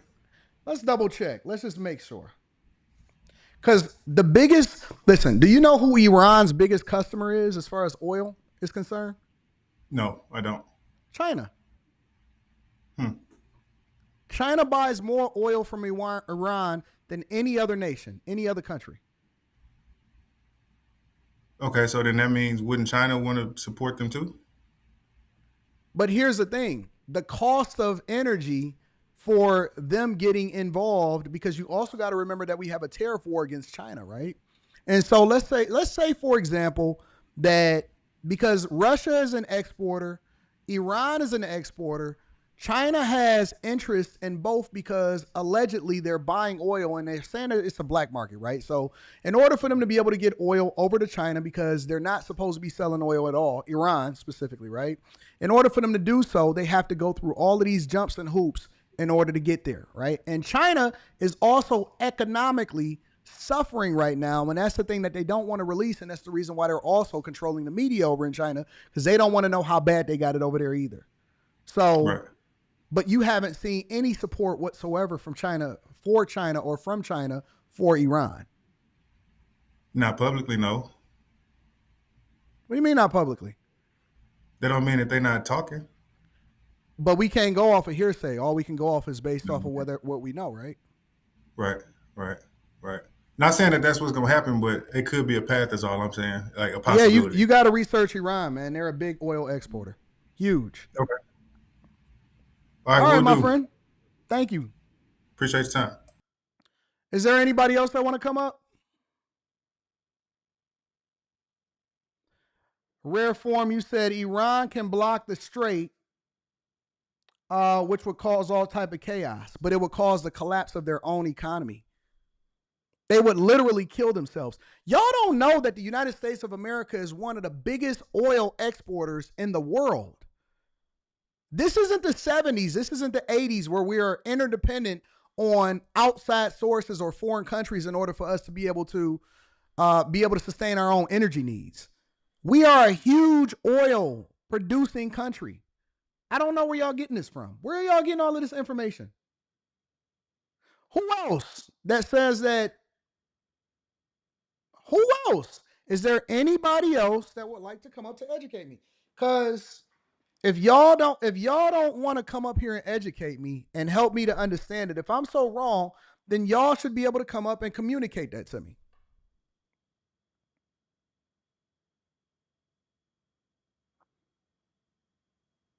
We are the biggest oil producing nation in the world.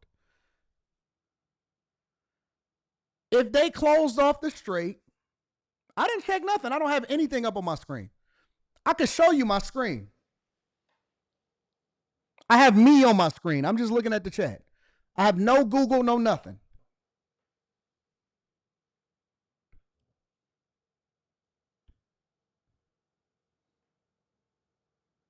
I already dropped the link in the chat.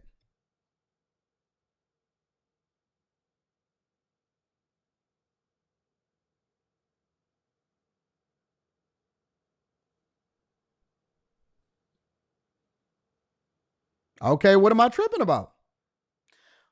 What am I tripping about?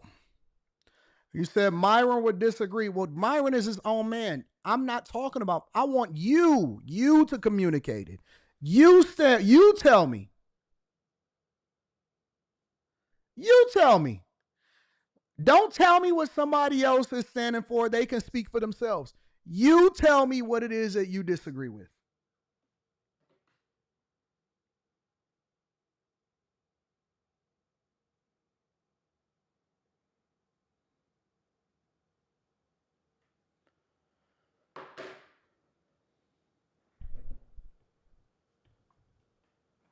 Edgar, you ready to jump up? Is it Edgar? Yeah, yes, Edgar. All right, Edgar, I'm about to pull you up. What's going on, my friend? Man, I've been listening to you this morning, and I'm not in agreement with this attack Trump has made upon Iran, in my opinion, for Israel. Mm-hmm. And why is that? What is this? What is it serving us, man? Is what I'm asking. No. Here's the question. Because I'm not in agreement with it either. I don't want us to get involved in what Israel got going on. I don't even know how it benefits us. We both agree with that. I'm looking for people that disagree with me on what I said about what's going on and what my perspective is. We don't disagree on that.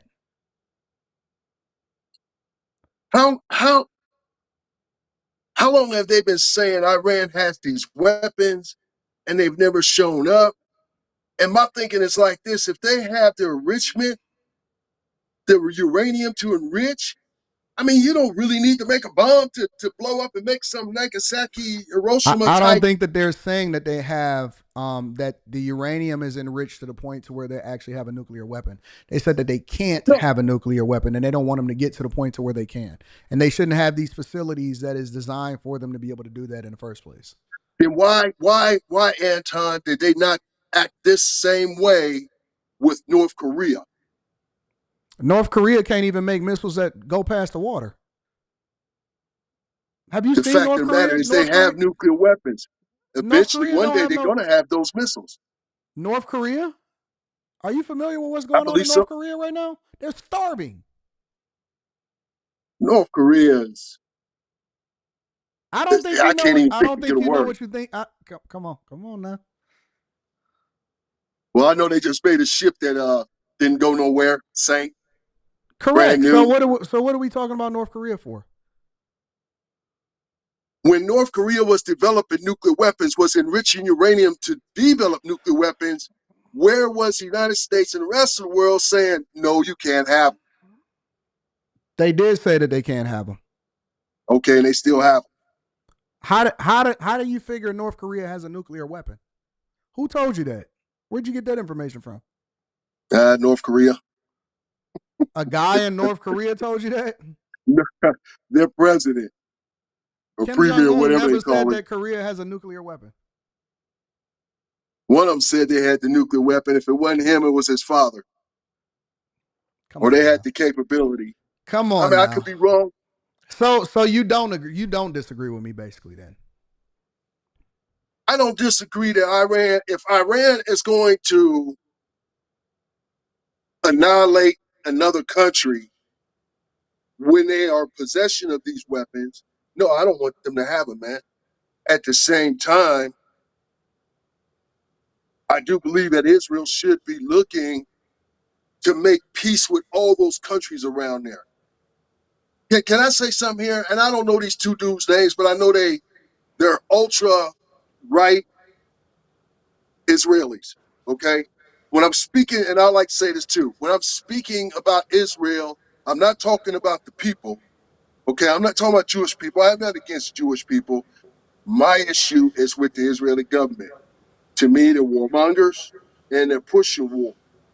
You have these two dudes that are pushing to have the mosque, the Golden Dome, brought down so they can rebuild the temple. And I'm like, these people don't want peace, Anton. They don't want peace. And it just seems we're going from one conflict to another, and we're doing it behind these people. Or we're doing it behind their government. Okay, that's what I'll say. We're doing it behind the Israeli government and what they want and what they aspire to. Okay. I don't understand our alliance with Israel. I still don't understand why we support them so much. So I don't have an argument against that. It's a biblical thing, Anton. I don't believe that. I don't want to go too deep in that. I don't believe that. You don't believe that? Mm-mm. I don't believe it at all. I mean, it's like what Ted Cruz said to Tucker about we bless Israel, and granted, God was talking to Abraham, all right? But we bless them, and then we're blessed in return. That's why I say I think it has biblical connections. I don't. Why not? I don't think that our support and our alliance with Israel has anything to do with spirituality whatsoever. I think it's financial. I think it's political. I think it's a lot of things. I don't think it has anything to do with spirituality. Then why? Okay, yeah. All right, I'm going to go with that. I'm going to go with what you just said. I just don't. I don't believe it. I was going to ask you then why so many of our politicians, but you pretty much just said it right there. The I money. I don't know. I don't know. I mean, I can't answer the question. Nobody has ever specifically says why we support Israel and why we're so in alliance with them. So nobody's been able to explain it to me, but I don't believe it. I don't believe it has anything to do with spirituality. All right, man. I just, had a few things to say. All right, I appreciate you. And yeah, I appreciate you too, bro. My son watches you too, and shout out that to made your me son. happy. Yeah, his name is Leon. Shout out to Leon. I appreciate you, bro. Thank you, Anton. God bless you, brother, and your family too. You too, my friend. All right. All right. So people in the chat is saying Anton, North Korea does have nukes. I stand corrected. Shout out to y'all. Let's go over into this. Thank y'all for calling in. I occasionally like to have y'all call in to be able to express y'all thoughts. And I don't look at anything as a debate. I look at it as a conversation. I just want y'all to be able to get y'all thoughts off. And I also appreciate the chat because you guys are a part of the show. You are my co-hosts for the show. All right. Y'all saying that it's a religious war? All right, let's go over to these attacks. Let me see if I can pull up what's going on as far as this Iran attack.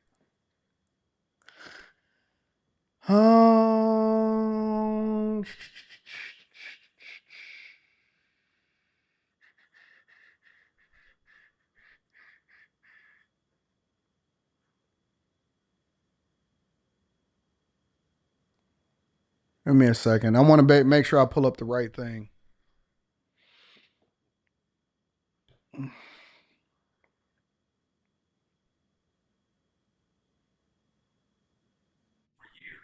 All right, let me see if I can pull this up.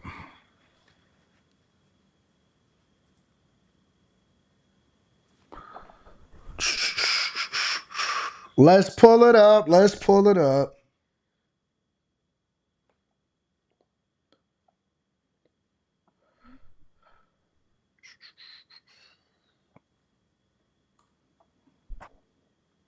I'm looking now, major cases of GPS jamming in Qatar and other Gulf states. Iran is bombing Qatar. Let's bring in now Chief National Security Correspondent Jennifer Griffin at the Pentagon. You and I started talking about this about more than an hour ago now. Are we where your sources are telling you that we thought we'd be? Have we gone someplace that we're at least prepared to deal with? Well, Harris, right now what we can tell from open source reporting on Twitter, you can see imagery of about what we're told from Israeli sources are 6 ballistic missiles that have been fired from Iran towards Qatar. As you know, as we discussed, the Al Udeid base, the largest U.S. Base in the Middle East, is about 40 miles from the capital of Qatar, from Doha. You can see the night skies over Doha right now, and there are explosions in the air. Some of those may be air defense missiles, Patriot missiles, trying to intercept those ballistic missiles. We have no indications of impact at this point. As you and I discussed before, there were satellite images from last week of Al Udeid, where the U.S. normally has a large number of transport planes, refueling planes, that those tarmacs had been emptied of those warplanes. But Al Udeid normally would have 10,000 U.S. troops based there. There had been warnings to U.S. embassy staff to shelter in place and at other embassies across Doha. We also now are learning that the airspace over UAE, the United Arab Emirates, where the United States military has another large military base, that airspace has been closed. And we also understand there could be an imminent threat to U.S. troops and personnel at bases in Iraq. That, if you remember, just 5 years ago, Iran fired ballistic missiles, dozens of them at U.S. troops in the wake of Qasem Soleimani's killing. So a lot of intelligence warnings. We brought it to you on air just a little while ago, and now it seems that those explosions are being heard over the capital of Qatar. Well, and through your reporting, you readied us for, exactly who would be still there, and you're furthering that now to let us know who is able to get out and who's expected to be there serving right now. 6 missiles may not sound a lot to some people because they can do so much damage. And Iran reportedly has been running low on, we don't really exactly know what they have. Maybe they're not running that low. But with precision, 6 missiles are a lot. They haven't really been precision guided, though, going into Israel. They've been hitting all those residential targets. Not saying that they didn't want to kill civilians, but a little bit more haphazard. This seems more precision. Well, I would say, Harris, the difference between Qatar and Israel is that it's just a few-minute flight for both short-range and medium-range so both ballistic kinds. or cruise missiles.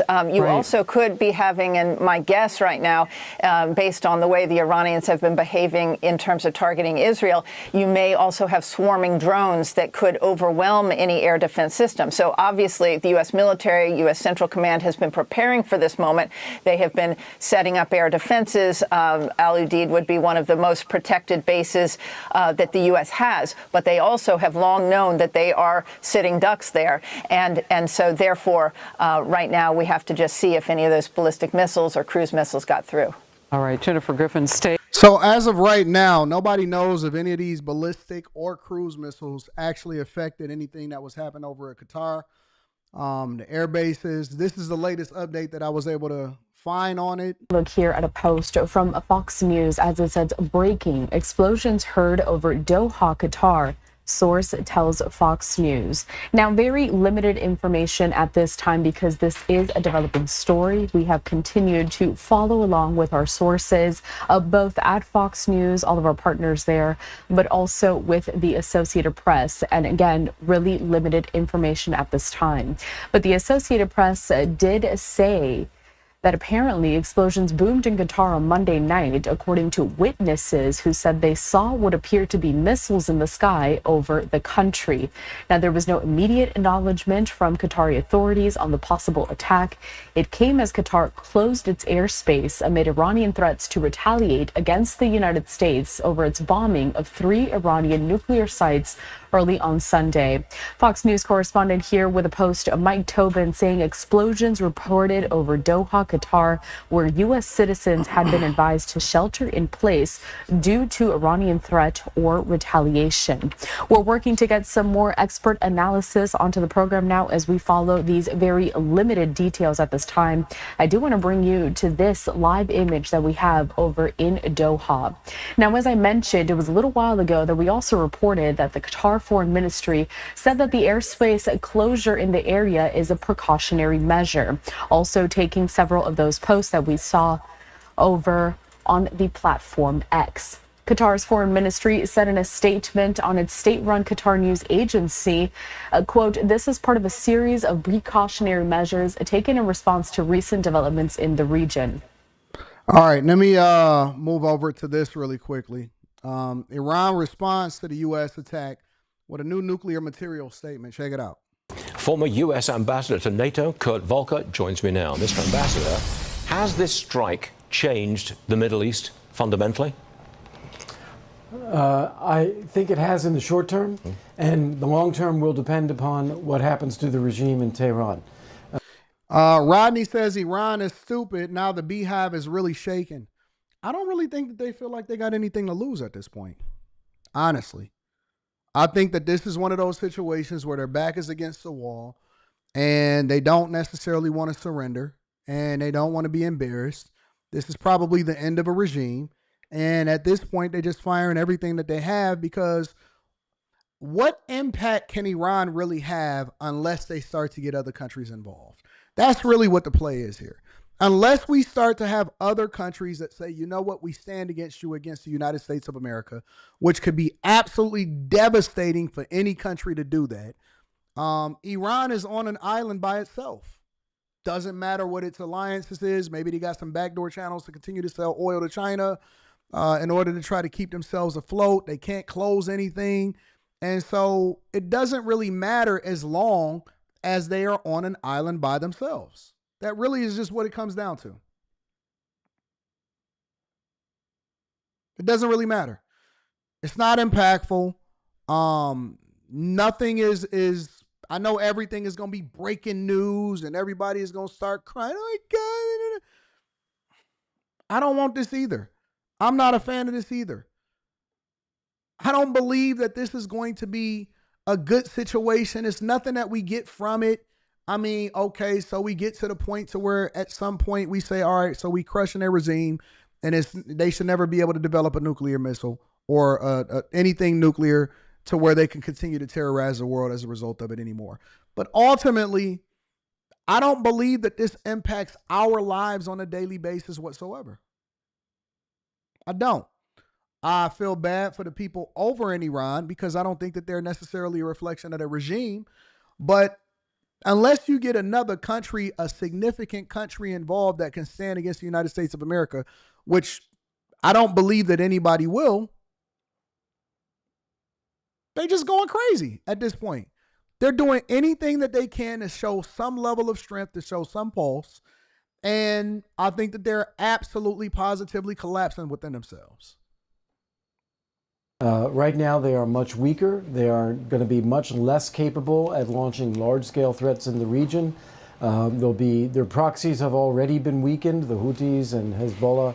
They're going to be less capable of using those. They will try to lash out at striking at American or Israeli interests, but I think they are fundamentally weaker, and I think that does change the dynamic a lot. And that's a good thing, in my personal opinion, and perhaps yours Somebody too. says Canada and Mexico don't even like us. We protect Canada. What are you talking about? You don't have to like us, but you still gonna be our bitch.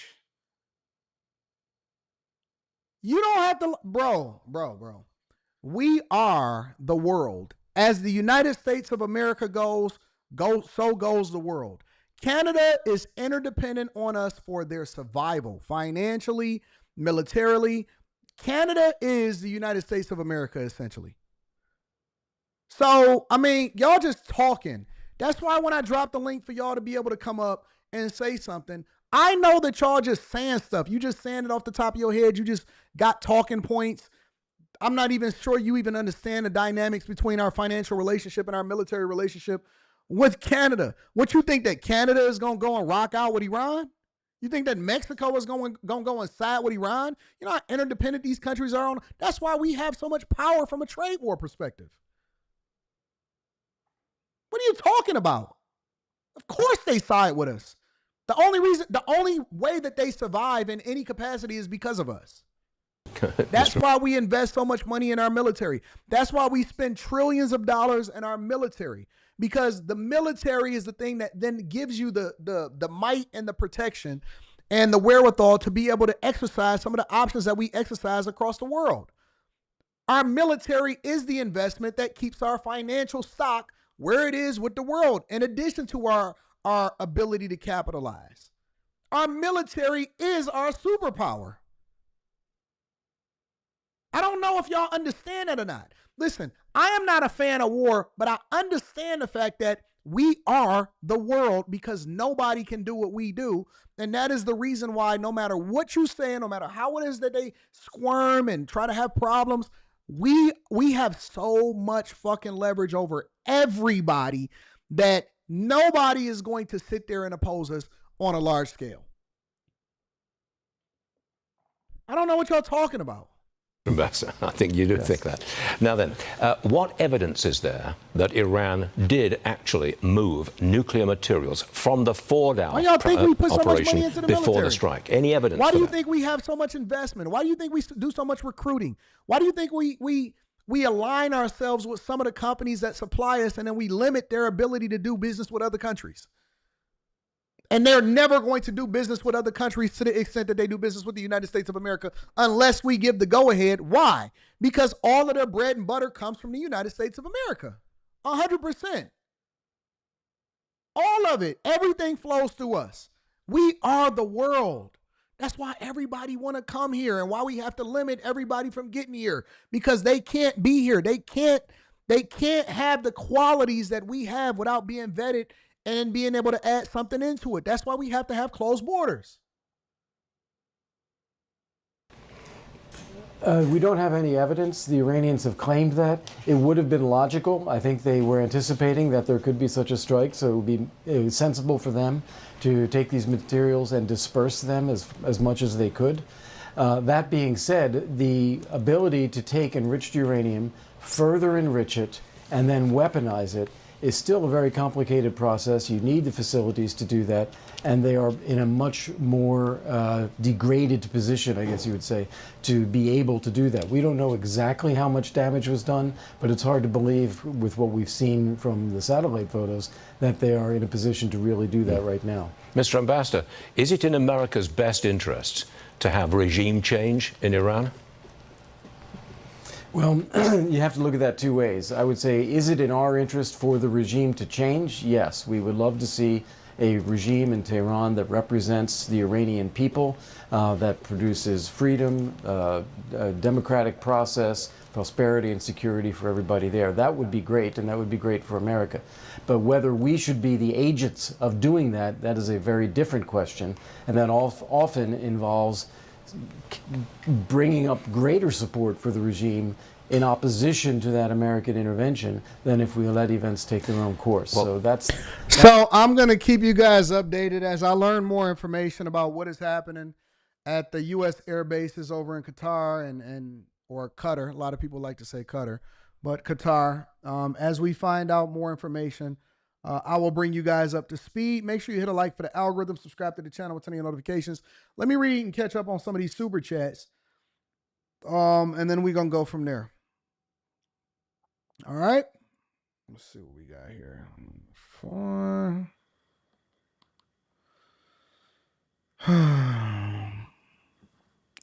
Let's see what y'all saying out here in these streets.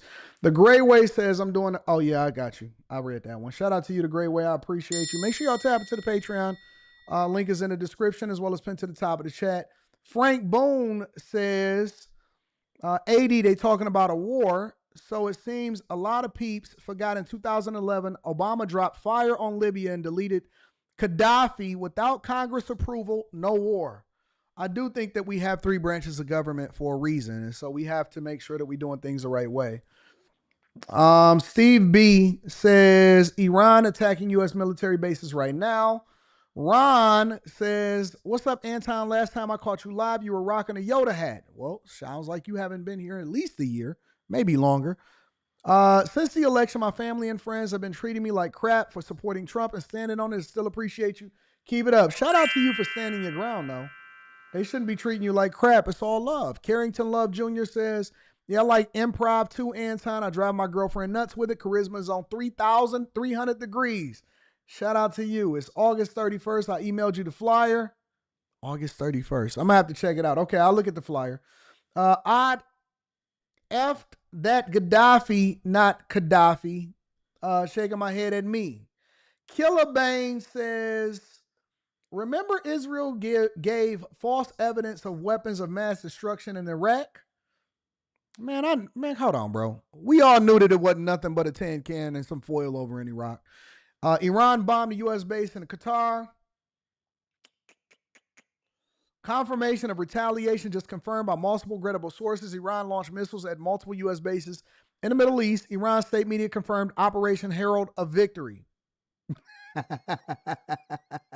Thank you for all of your prayers. Mom was hit at a stop sign by a driver on their phone. Car is total, but she is okay and recovering. Man, glad that your mom is okay and recovering, big dog. Prayers up. James Reed says people need to stop saying that we are at war or going to war. People have no idea what war looks like. We would never go to war with Iran. Dropping bombs is as far as it'll go. I told you Iran will not have nukes. Solution Trucking Channel says, a little off subject, but I think you can help. I stream on Ecamm, and when I try to review videos from TikTok, it doesn't work. Are you familiar with this issue and know what I can do to fix it? I absolutely do. Ask me the question. When we do our AI live stream, the AI live stream is posted inside of the chat, or I'm sorry, it's posted on the Patreon. Ask me the question. I'll give you the specific details on how you can go about doing it, big dog. Haitian Doc says Iran just launched missiles at the U.S. base in Qatar. Look it up. Yep, we just covered it. Sean says Iran just attacked the U.S. base. I appreciate you. Yes, Iran fired missiles in Qatar, but the missiles was intercepted and destroyed. Israel uses religion as an excuse for support. Obi-Wan the homie says, I'm late to class. Pretty sure we disagree about support against Israel. Huh? Support against Israel? What do you mean support against Israel? Anton, if you don't believe Israel and Iran is not biblical, then why are you speaking on it? Do your research. You know what? There's nothing worse than people that say, do your research, do your research.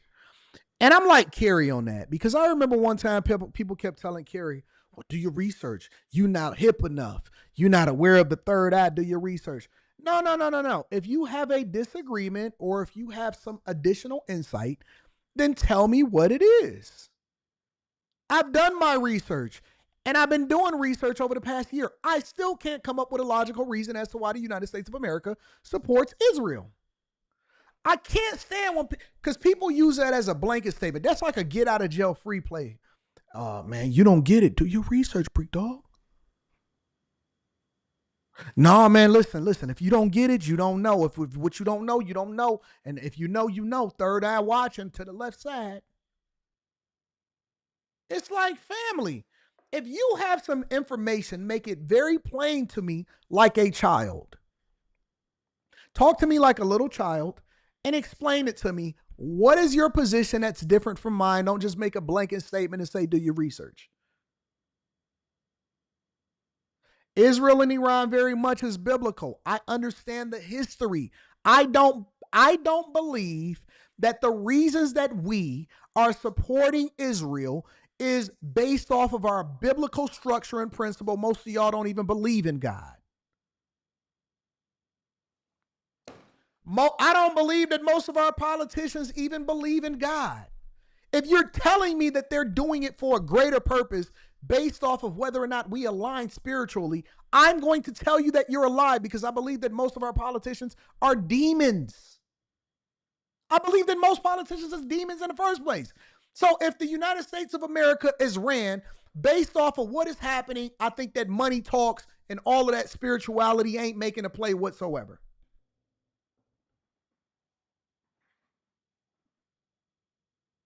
You can't tell me that we support people based off of spiritual reasons when they walk in demons.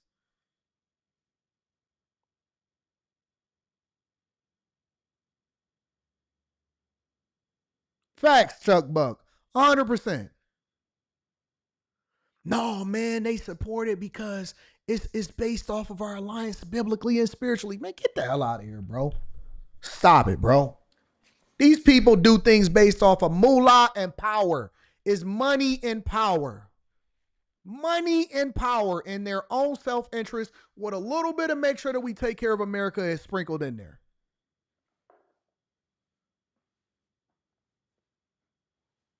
Putin said the U.S. is demonic, which he is not wrong. Behoove us to listen to somebody that says that. Putin said. Putin literally fought for the Lord of War to get released. You know how many people, you know how much, dog, what are y'all talking about? So now you listening to Putin? Really? Considered one of the most brutal dictators in the world, has largely been reported to kill his own enemies. Anybody that opposes him politically dies. And you're listening to Putin talking about who's demonic? What is wrong with y'all?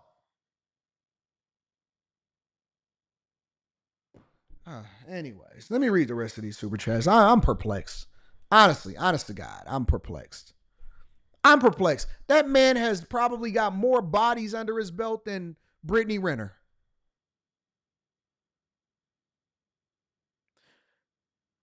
That man has more bodies. Joe Mama says our country wasn't founded on dollars, AD. Our country was built on the backs of slaves for capitalism. What are you talking about? Money rules the world. What are you talking about? Why do you... Our whole infrastructure, everything was built so that we can be a superpower, and we did it by any means necessary. Where do you think that Dubai learned it from? Where do you think that the UAE learned it from? We taught the world how to get rich on the backs of slaves. It 100% is based off of the capitalism.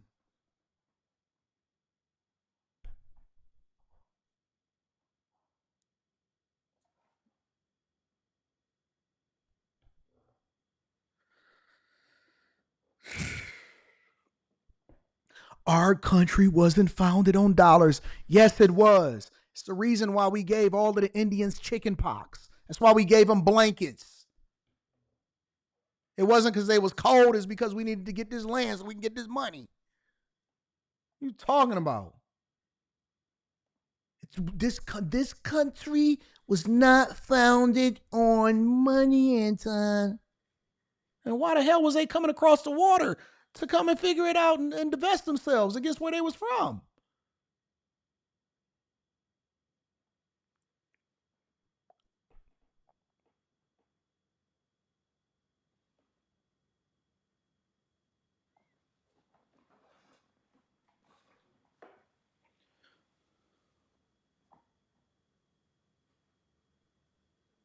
Anyways, let's continue.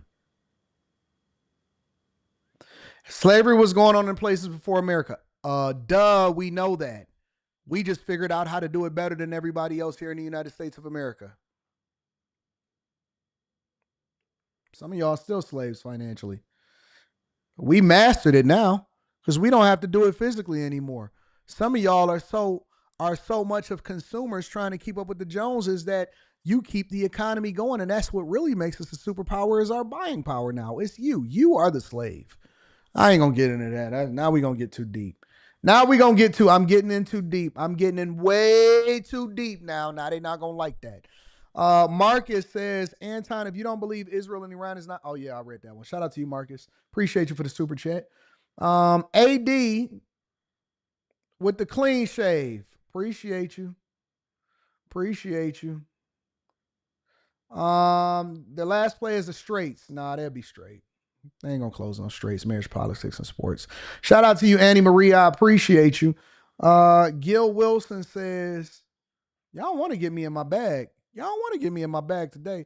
There was an investigation in 2022 of the United States government that is, or wife of husband that is Jewish. It was over 30 plus in the Senate House.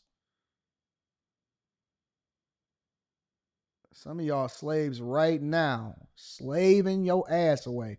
Raider Gaines says, people don't fall for the fear mongering. Did y'all forget when North Korea shot at the U.S. sub? Chinese weather balloon, drones, nothing happened after. Look at who was saying World War III don't get played out, y'all. Or don't get played, y'all. Thank you, Raider Gaines. I appreciate you. David Simpson says Mexico and Canada do not exist as they currently are without the U.S. We don't care if they like us. They will respect us, though. Facts. It's the reason why when Trump say, hey, man, we're going to do this in Canada, you're going to have to pay for it, that they get on a plane and get right over here in the United States of America. Chance Talks Business says Israel basically hit Iran in the mouth and then called their big brother, the USA, to fight their fight when Iran hit back. Israel started it. D. McCoy says Iran had previously agreed not to pursue nuclear weapons as a part of the JCPOA. They didn't sign the new deal. It ran out, and now here we are. Y'all got to stop backing Iran. P. Rothstein says, 216 says, the powers that be over there better take it easy before we hit the reset button, and they have to start over from the beginning. I said what I said. That's a fact. I agree with you. Kenneth B. says, Iran has launched ballistic missile attacks on bases in Qatar, Kuwait, Iraq, and Bahrain. Shadow Dragon TV says, hey, AD, do you think you should check out Putin's most recent interview with worldwide reporters? He talks about Iran and peace talks with Ukraine. Send it to me in an email. I haven't seen it yet. 392Q says, the U.S. officials say it's no retaliation on Iran's attack so far, says Charlie Kirk on Fox News. Yeah, I seen that. I was looking at that. I've got the facts. Look, here we go. Another one. I've got the facts. Do your research. Okay, what are the facts then? I'm going to do a Saturday show. Not this Saturday because I got a Patreon meetup this Saturday. I'm going to do a Saturday show where I'm going to let y'all come on up and just tell me what your thoughts are. Show me the research. Now, you were asking for people who disagree with you. I think we disagree with the U.S. should the U.S. support Israel. No, listen, I said I don't understand why we are so dedicated in our support for Israel. That's what I said. Anton, Iran moved their nuclear material away from Fordo before the USA bombed. This is just to start a new war as Ukraine war closes out. Please be informed. Thank you, Kelly. I appreciate you. Kung Fu Hustler says the reason that the United States support Israel is chessboard tactics, power control, and resources. They are a proxy nation. Now, that makes more sense. That makes a lot more sense. Carrington Love says the current Israel state is not Israel from the Bible. Thank you. I agree with you. Different people and state of a nation. Tucker Carlson and Ted Cruz crazy ace this weekend. I agree with you. I agree with you 100%. I don't want to get into this spiritual thing, but in the Old Testament, everything was more literal. You were identified by your nation. That's why you were a knight. Right? You were identified by your lineage and your nation. That's why you were a knight. The Canaanites, right? All of those type of people, right? Talk about the children of Israel. It is a people. When you talk about the promises of Abraham, the manifestation of that came forth in the New Testament.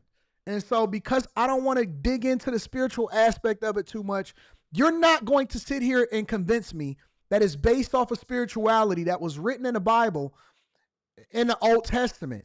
Because the people of Israel today, the people that live in that space, it's not a land, right? It's kind of like the church. The church isn't a building anymore. The church, all right, let me be quiet. Let me be quiet. Let me be quiet. I don't want to get into it. I don't believe what y'all saying at all, as far as it being spiritual. Did you happen to see that Ted Cruz interview with Tucker? I didn't see it yet. Maybe we'll review it tomorrow. Where he said we better support Israel. It's in the Bible, repeating what he said. I still don't believe any politician.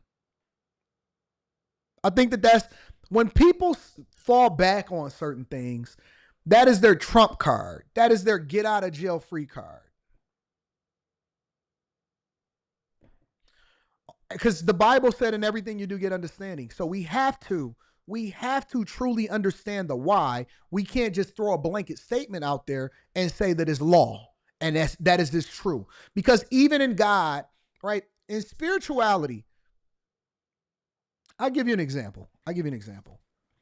How do you know, and I like to use this example on a regular basis. How do you know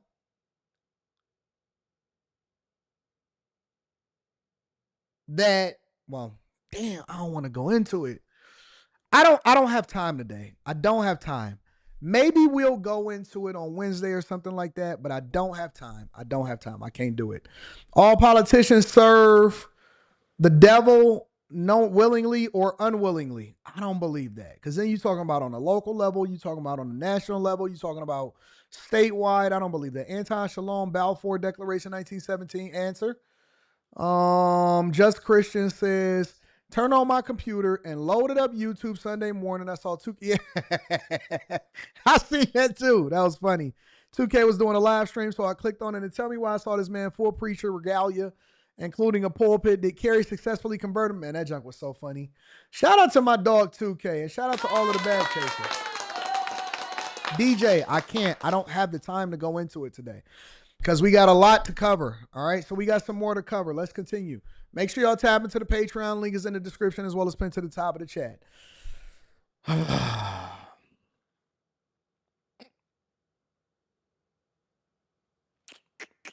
Israel. Okay, this is something that I want to cover. This is the only thing that I think could possibly make an impact. Let me see. What are we talking about? Let's go to 6. Let me pull this up. Don't ask me for no money. I'm broke. I am broke. I'm broke, man. I'm broke. Don't ask me for nothing. Time Dog is tapped out. It said, Time Dog, how you broke? As soon as I get it, I spend every dime of it. Every single dollar. Every dime be gone. Same day. No cap. No matter how big it is. If I get a check that's 200, 250,000, no matter what it is, 120, 140, 250, whatever it is gone the same day. By that evening, the business account is only going to have $6,000 in it.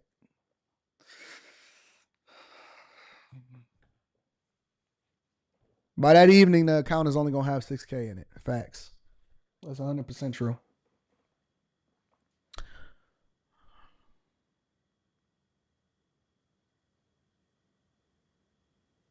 No cap. No kizzy. No cap. By that evening, it's only going to have $6K in it.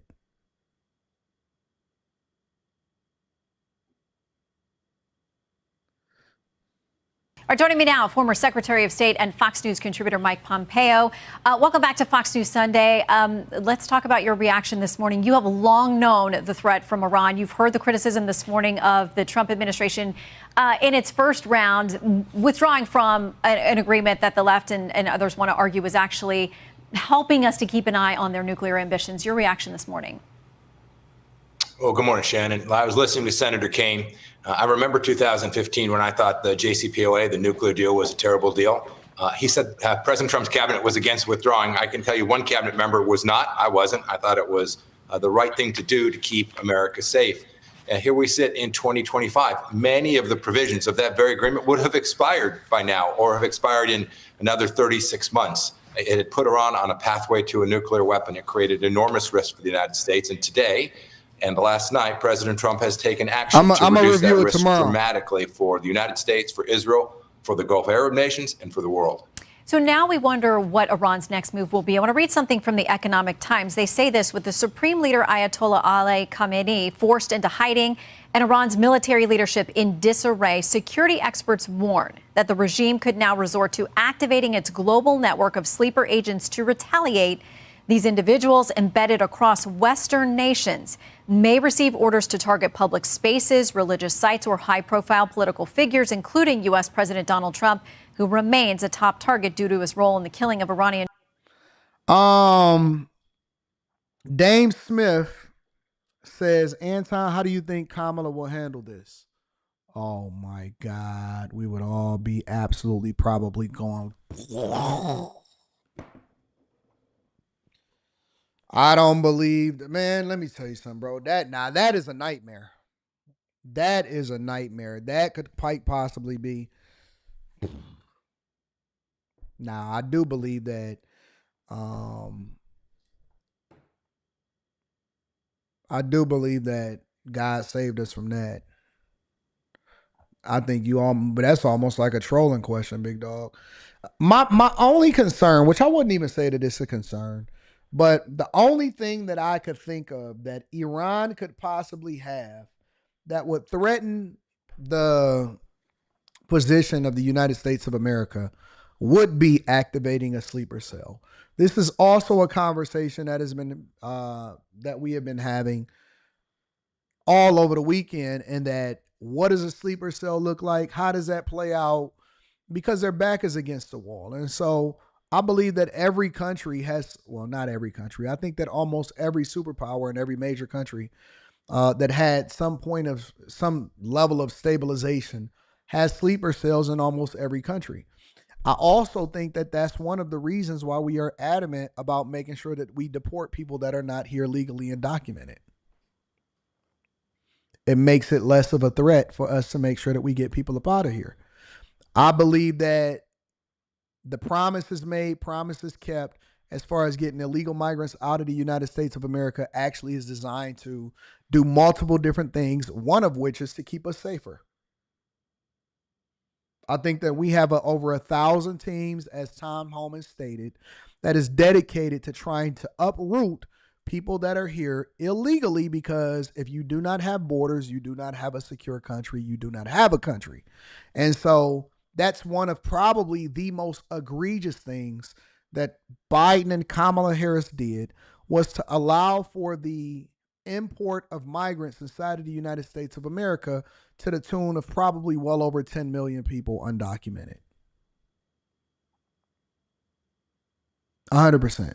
Because we basically just opened up the floodgates and said anybody can come in here at any time and do what you want to do, and we don't even know where you at, and we don't know where you documented, and so we just gonna bust you to wherever you want to go, and you can play it by ear from there. I believe that there are multiple different things happening at the same time that probably can't be communicated to the general public. One of the reasons why we are so dedicated to cleaning up our streets as far as illegal migrants in the United States of America, especially the ones that stay out of the way, is because it makes us safer. And it's not until something happens, that you then say, we should have closed off our borders. We should have vetted everybody that came in here. We shouldn't have just let anybody and their mama come in here and say, this is open borders, trusting that everybody is going to treat your home, which is the United States of America, in the same way that they treat their home.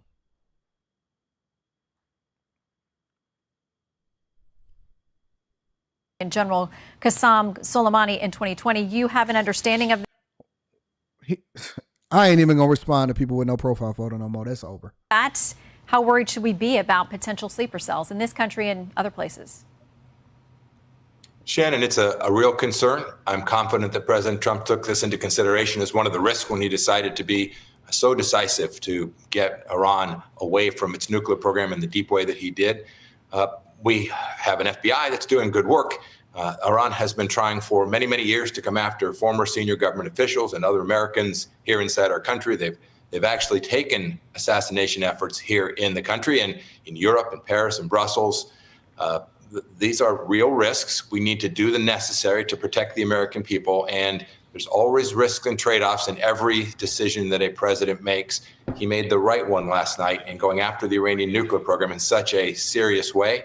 that will undoubtedly set them back 4 years. And now we need to do the necessary. Protect our soldiers, sailors, and airmen wherever they may be, at Al Assad Air Base, at Al Udeid, any place we may find them in the Middle East, and those of us in the United States as well. I'm confident that we can do that too. I want to quickly ask you about this. Iranian officials are calling for the UN Security Council to have an emergency meeting. Here's what the UN Secretary General said, part of it last night. I'm gravely alarmed by the use of force by the U.S. against Iran today. This is a dangerous escalation in a region already on the edge and a direct threat to international peace and security. There's no military solution. The only path forward is diplomacy. The only hope is peace.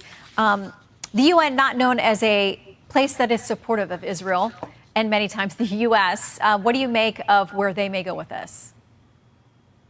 Shannon, that statement from the Secretary General is sad, but thank you, Mr. predictable. DJ. The UN has become deeply anti-Semitic. It's voted against Israel dozens and dozens of times. And for the Secretary General of the United Nations not to understand who the aggressor was here, it wasn't the United States. The aggressor was not Israel. They were the ones that have been attacked time and time again by the Iranians. On October 7th, a couple thousand still hostages held in Gaza by the Iranians.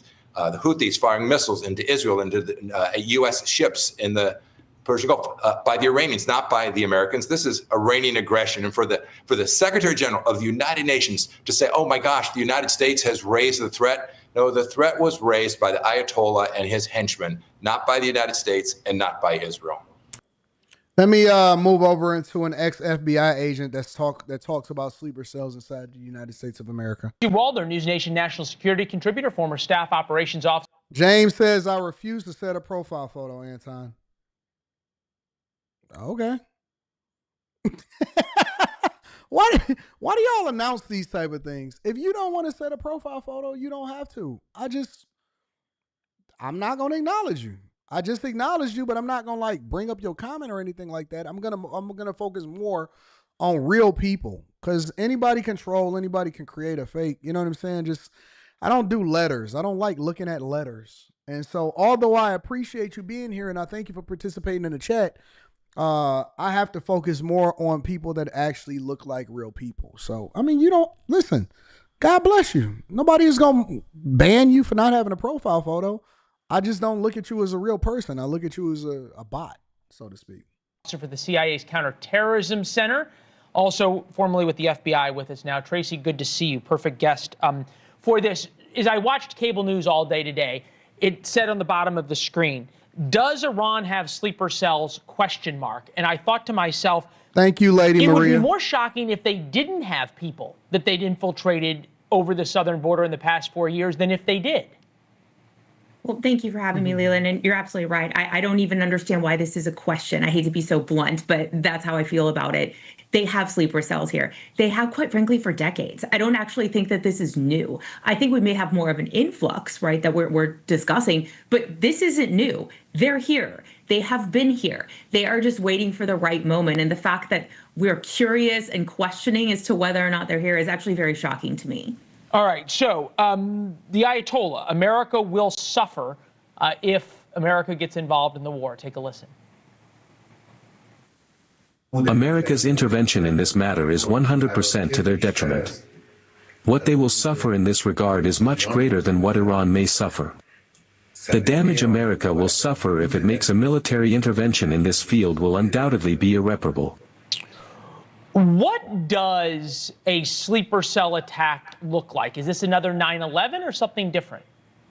I think it could be a combination. I actually don't think it's going to look like a 9/11 type attack, a very complex attack. That's really what 9/11 was. It required a lot of money, a lot of financing, and a lot of planning.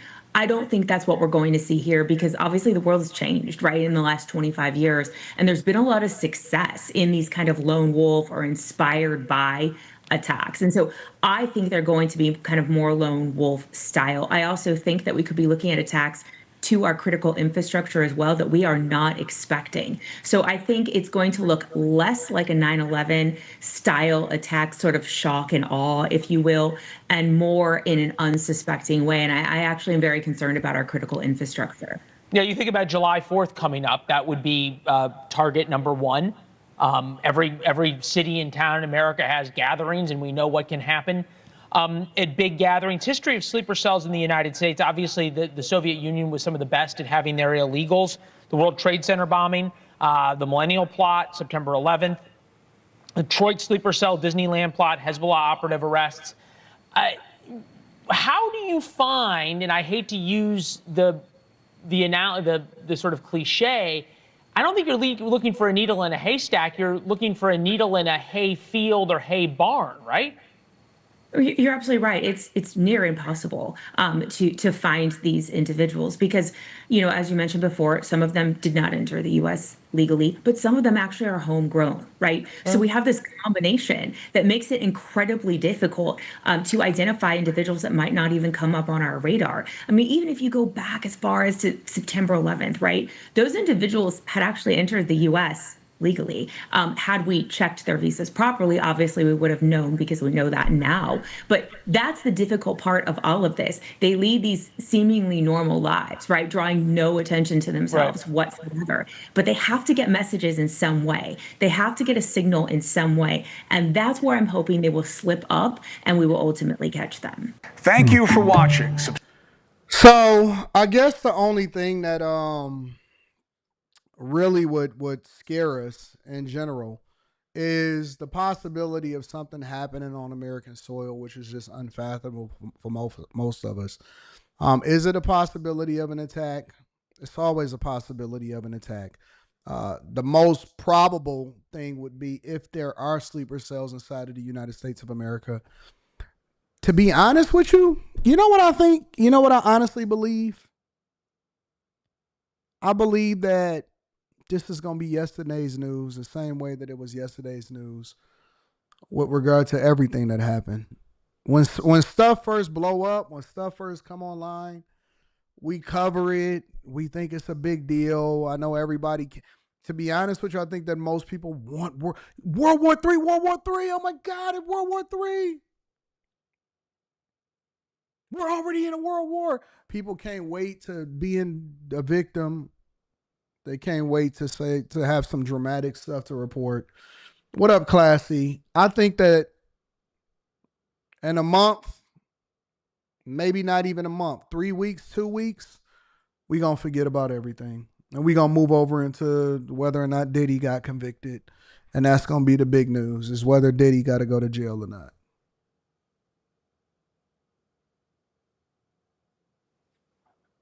We're going to move on.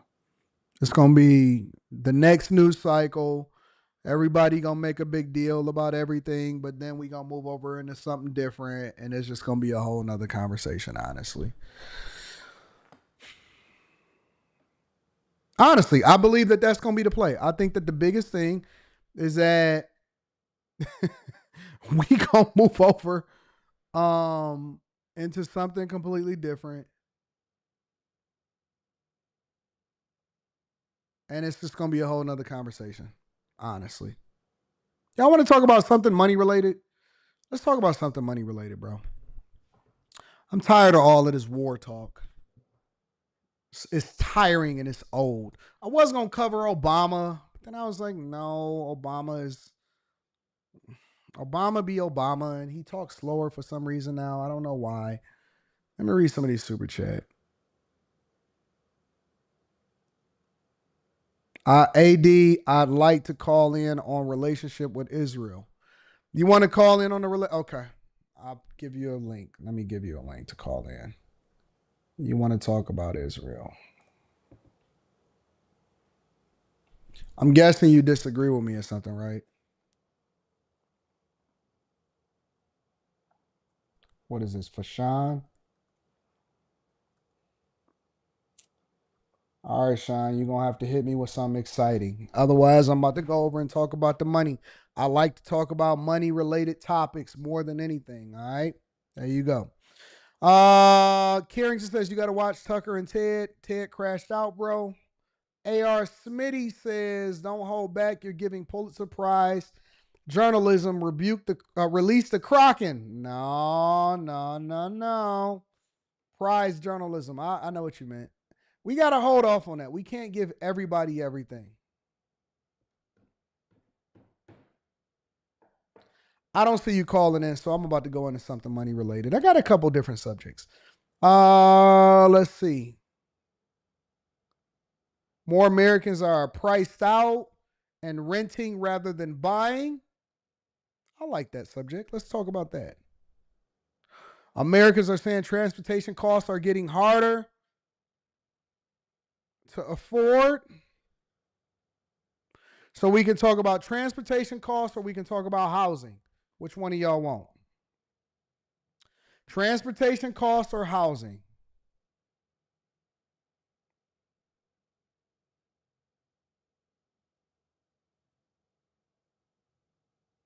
I'm going to let you guys decide. Car costs, get around, or housing? Diddy is coming out with an ankle bracelet. I believe that too. I believe that, listen, I believe personally that the diddler, do they got any housing, transportation costs? Both? Well, I see housing. So let's go into housing first, and then if we got time, we'll go into transportation costs. How about that? All right. I like to talk about real estate anyway. Did I do that right? I think I did that wrong. Hold on, let me get over to this one. 6, 7. Let's go here.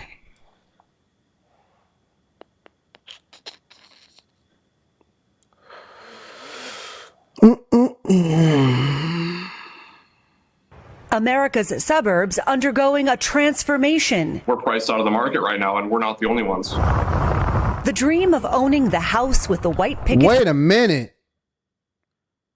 Deradio, whatever that is with the cat. You said your rent is only $173. You must be on Section 8. You got to be on Section 8. That's the Section 8 rent. With that odd number, 173, you have to be on Section 8. Ain't no way in the world you can't be on nothing but a Section 8. Fence increasingly giving way to white picket renters. In Lake Villa, Illinois, outside of Chicago, engineer Andrew Decker earns a 6-figure salary and only wishes he and his fiancée could buy a home. You could buy a house tomorrow if the price was right, if the interest rates were where they needed to be. But mortgage rates are near 7% and home prices at record highs. Since the pandemic, the median single-family home price has soared almost $100,000, now topping $400,000. How is that changing the suburbs?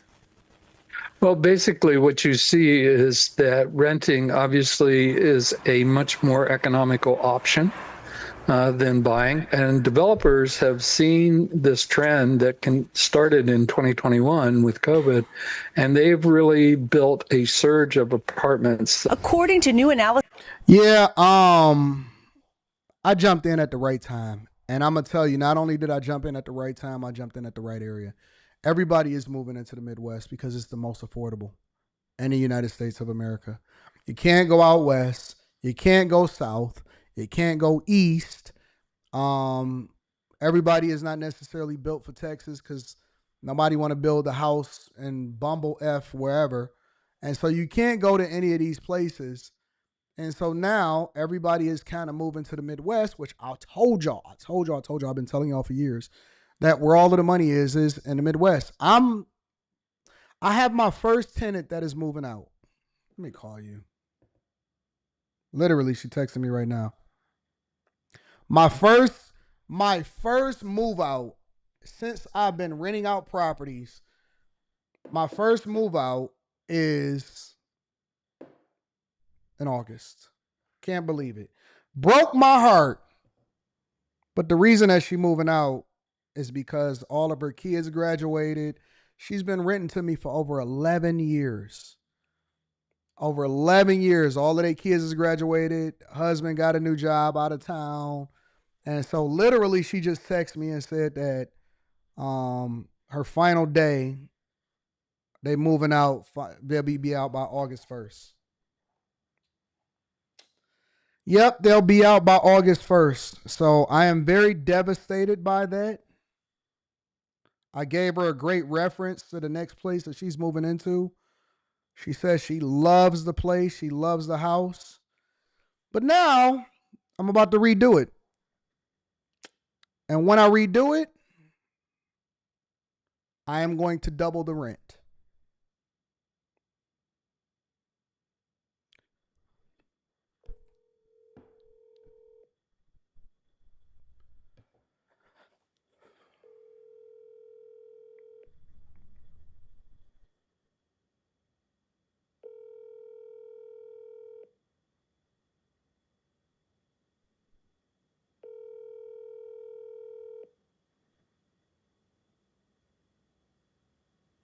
She might be in a meeting. Your call has.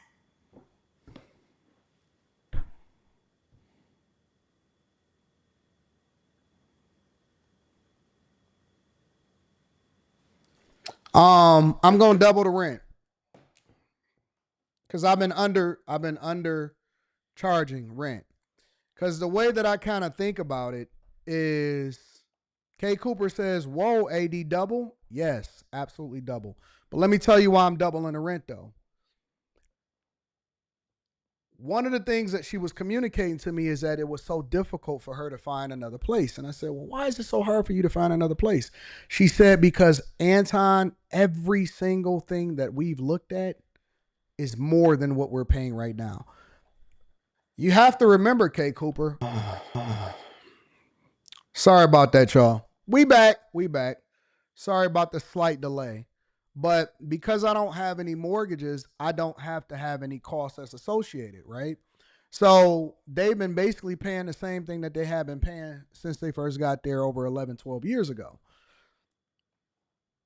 The cost of doing business is different. And so, I had done a little bit of research. And so she was telling me that properties that's not even remotely in a better area, because all my properties in really great areas that don't even have great school districts, is in some of the dustiest places ever. She was basically telling me like, yo, they charging more than you charging. I said, wait a minute, they charging over there in the hood? She was like, Anton, they charging over there in the hood. They charging a crazy amount of money. And so it took her almost a year to be able to find a place to move into that's much smaller, that has a smaller footprint or whatever. And so I'm about to put like $125,000 into it. I got a new roof going up on the property in like a week. And then we doing the whole outside, getting new concrete, new windows all around, new hardwood floors. And I'm gonna redo the master bathroom and all of that stuff. So I'm putting like $125,000 into the property. And then I'm gonna double the rent. So the house is huge. It's massive. You know what I'm saying? So it's 5 bedrooms, 3.5 bathrooms. And I have been charging well under, I'll just say this, I have been charging well under $2,000 a month in rent for that property. If y'all having problems with the audio, just leave and come back. It's on YouTube side. It's not on my side.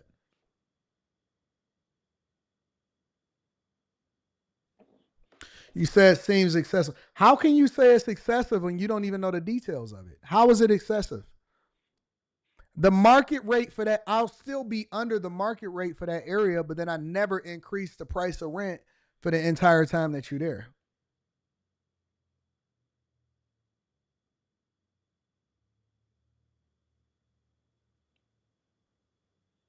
Yeah, it's in a very, very high-end neighborhood. It's 5 bedrooms, 3.5 bathrooms. It's a massive property. It's massive. It got a full deck in the backyard. Got a lot of land. It backs up to the lake. So the backyard is actually connected to the lake, and then people be canoeing and they be jumping on the boats and stuff back there. And so I'm still undervaluing the property, but I still pass the savings over to whoever it is rents it out.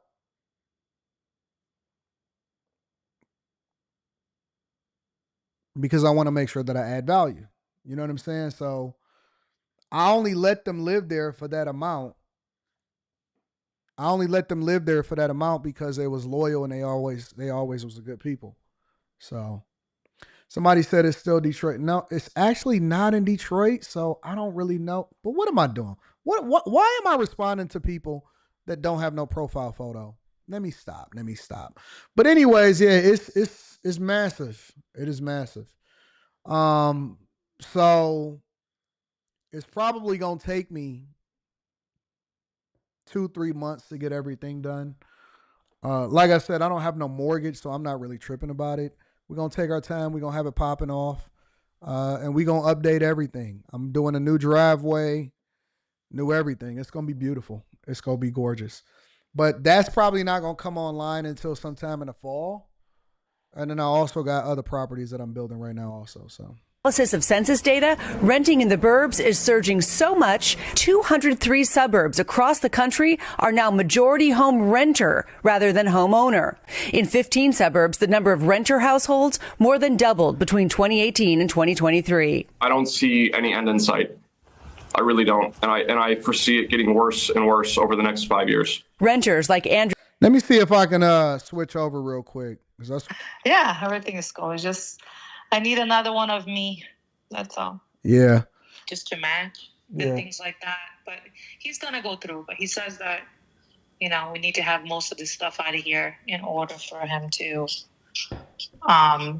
just to tackle everything at once, because that's how he works. No, that's cool. Well, I'm glad that you guys found something. I gave you guys some glowing remarks yesterday, so. Yeah, it's tough. It's finally someplace that accepted the dogs too, because that was a big issue. Nobody was wanting dogs, and they seem like nice people. No, that's cool. Okay. So do you want me to give you the security deposit back, or you just want to apply it to the final month?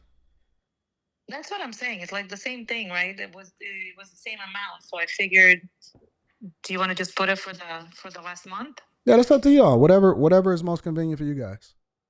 Yeah, that's fine. I just put it towards the next month, and then it ends up being the same thing. So yeah, you don't have to give it back, and we don't have to pay. So it just scratches it off. All right. Well, listen, you guys are awesome. Yeah, no, that's fine. It doesn't matter. You know me. I'm easygoing. Thank you. Okay, you guys are awesome too. I mean, you guys were the best. So, like I said, it's like a bittersweet. We do this because we have to, but I just wouldn't be able to pay for this by myself, because he's moving and he has to take care of the stuff in Tennessee. Yep. And I'll be paying the bills here by myself. So we don't need this big ass house either. Yeah, it is massive. It's beautiful. We love it, and I love some of the neighbors here, and it's just you're not gonna have any trouble renting, and I hope the next family is good to you too. So. No, you guys were awesome. I mean, we've been working with each other for over 10, 11 years, so. Yeah. I know. All right. Well, if you guys need anything, let me know, and I'm here for you. You might have, before August, you might have some people coming by. I'll try to keep you guys in the loop, because, the roofers has got to come by. And then, some different work that's going to be happening to it, so. Okay. And I know you were like checking on time here. I know you're probably going to want to start showing the place soon. No, I'm going to wait, because I'm going to do I'm going to do some other work to it. Okay. Yeah, okay. So I'll probably wait. Okay. And then think that we can help, or is there something that you're going to change that we don't need to do? I'm not sure yet. I got to come by there probably sometime this week and just kind of see on the outside and see what all I'm going to do. And then I'm going to play it by ear from there.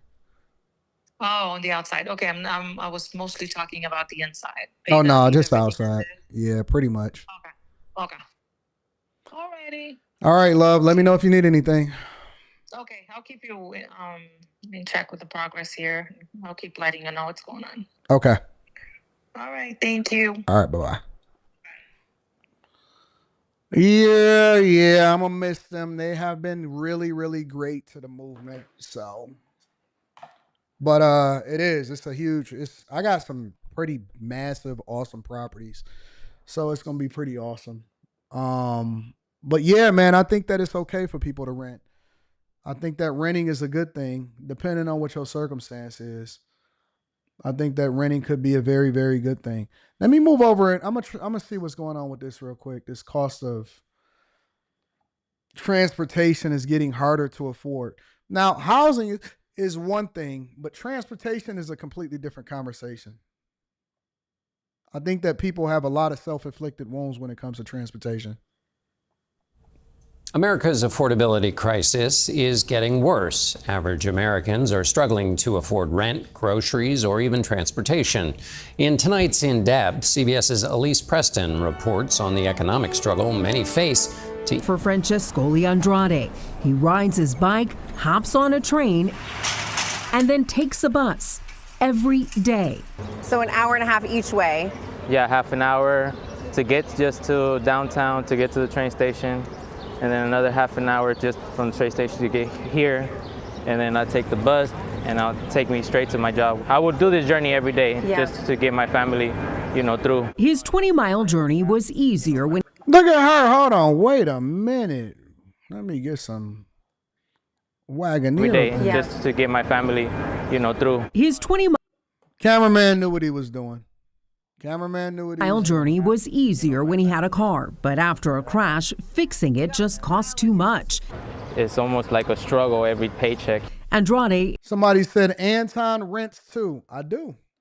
I have a corporate apartment that I use for downtown. It is a business apartment. It is in my business name. And it is an expense that I have to make sure that I get clients in and out, that we use it from a corporate perspective. We use it for events. We use it for marketing. We do a lot of live streaming in front of it. So it really is a corporate apartment. We use it for business purposes only. And then we have properties that we stay in. So I think that renting can be awesome. But I also believe that I have this philosophy that you rent where you stay and you buy what you rent. You rent where you stay and then you buy what you rent, right? Everything got to be looked at from a business perspective. I look at houses as a business. I don't look at it. I look at it as an income producing business. I don't look at it as somewhere where I need to make a home. Home is wherever I'm laying my head in at that particular time. So renting is a good thing for me. Is the sole provider for his family. To cut down on childcare costs, his wife stays at home with their young son. It's heart-wrenching, because it makes me feel like I'm not enough, as a human, like I'm not really doing much. Their struggle mirrors millions. It's coming One in 3 California families cannot make ends meet or afford basic needs like rent. Most places in the world, all right, we're spoiled here in America. A lot of people don't realize how spoiled we are. We are very, very, very spoiled here in America. Most places don't expect for every single person in a household to have a car. If you go and you travel even throughout the United States of America, most people share a car if they have one, and they don't even use it. They pay it off. They use it when they have to, but most instances, they figure out a way for them to get back and forth to wherever they got to go mobily. So, like in the world, most people drive scooters.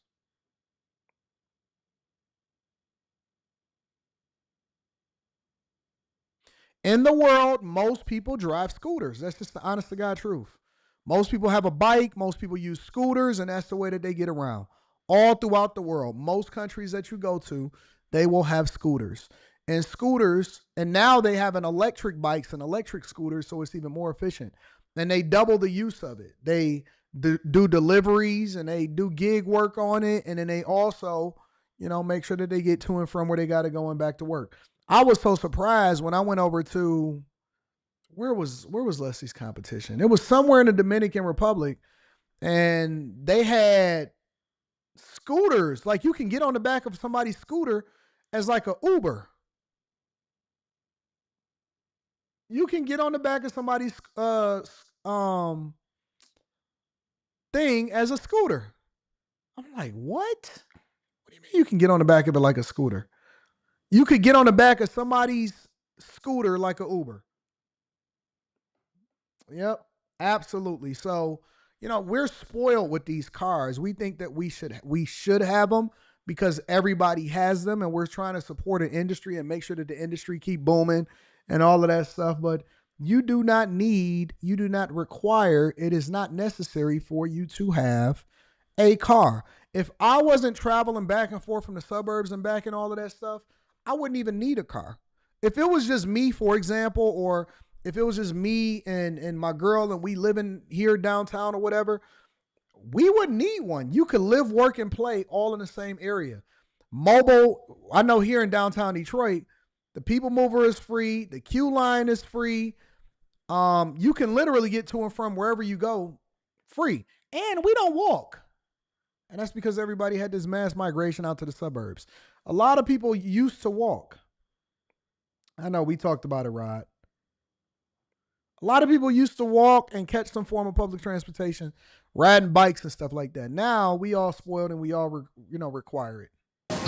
Groceries and gas. United Way CEO Pete Monzo says the striking numbers are just a snapshot of a national problem. It's a crisis we've been living with. It's like we're running a high fever, right? We have not getting any box without a ride, AD. Well, that sucks to be you. That just means that you ain't got no motion. Because if she like you, she coming no matter what.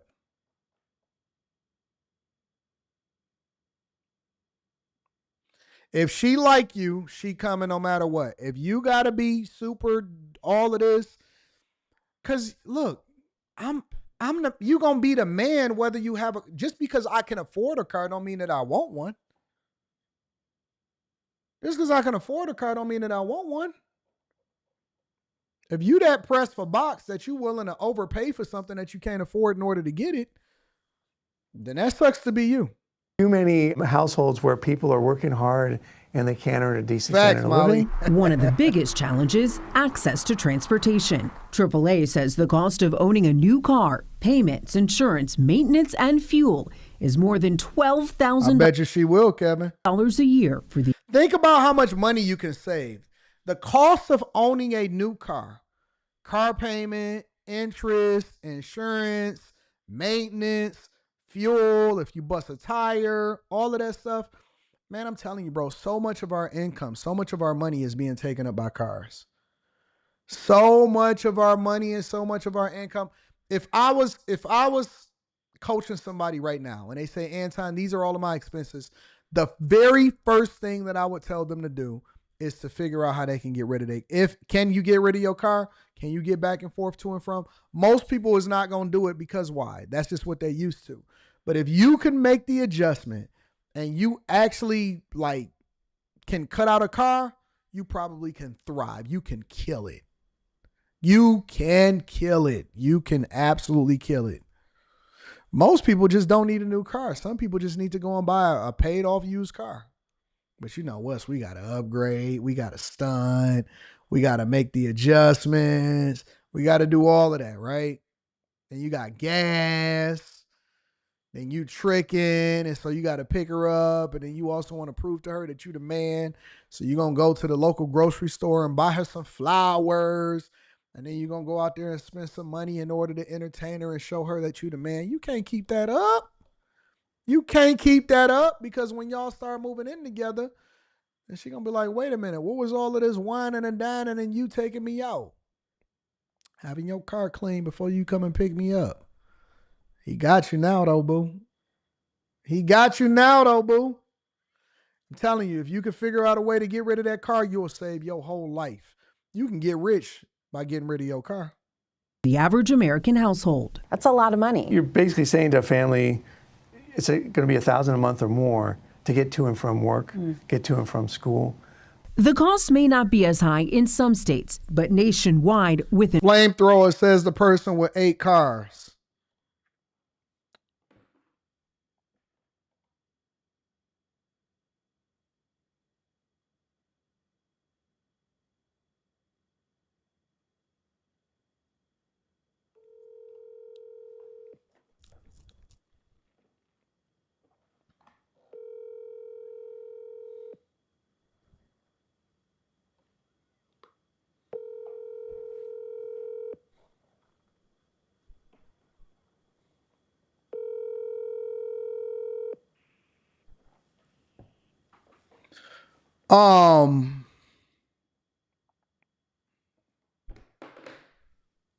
I don't know why y'all keep comparing yourself to me, and I'm trying to be humble. I am and everything in me. I'm gonna be honest with you, bro. I like real talk, honest to God. I'm trying to be humble. Like you to me is like me to Bill Gates. You can't compare it to me. I'm giving you some insight based off of what I've been through, not where I am. I'm giving you some insight based off of what I went through, not where I am. When I went broke, the first thing I did was I got rid of all of my cars. I turned them in, let them get repossessed. I went to the auction and I bought a used car and I drove it until it had almost 300,000 miles and the door was messed up and I can only get in on the passenger side.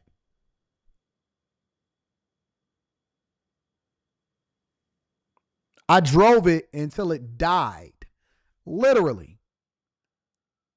And then I sold it because it died right in front of my house and it was blowing black smoke. And then I sold it on Craigslist and they said, don't worry about it. We can come and pick it up.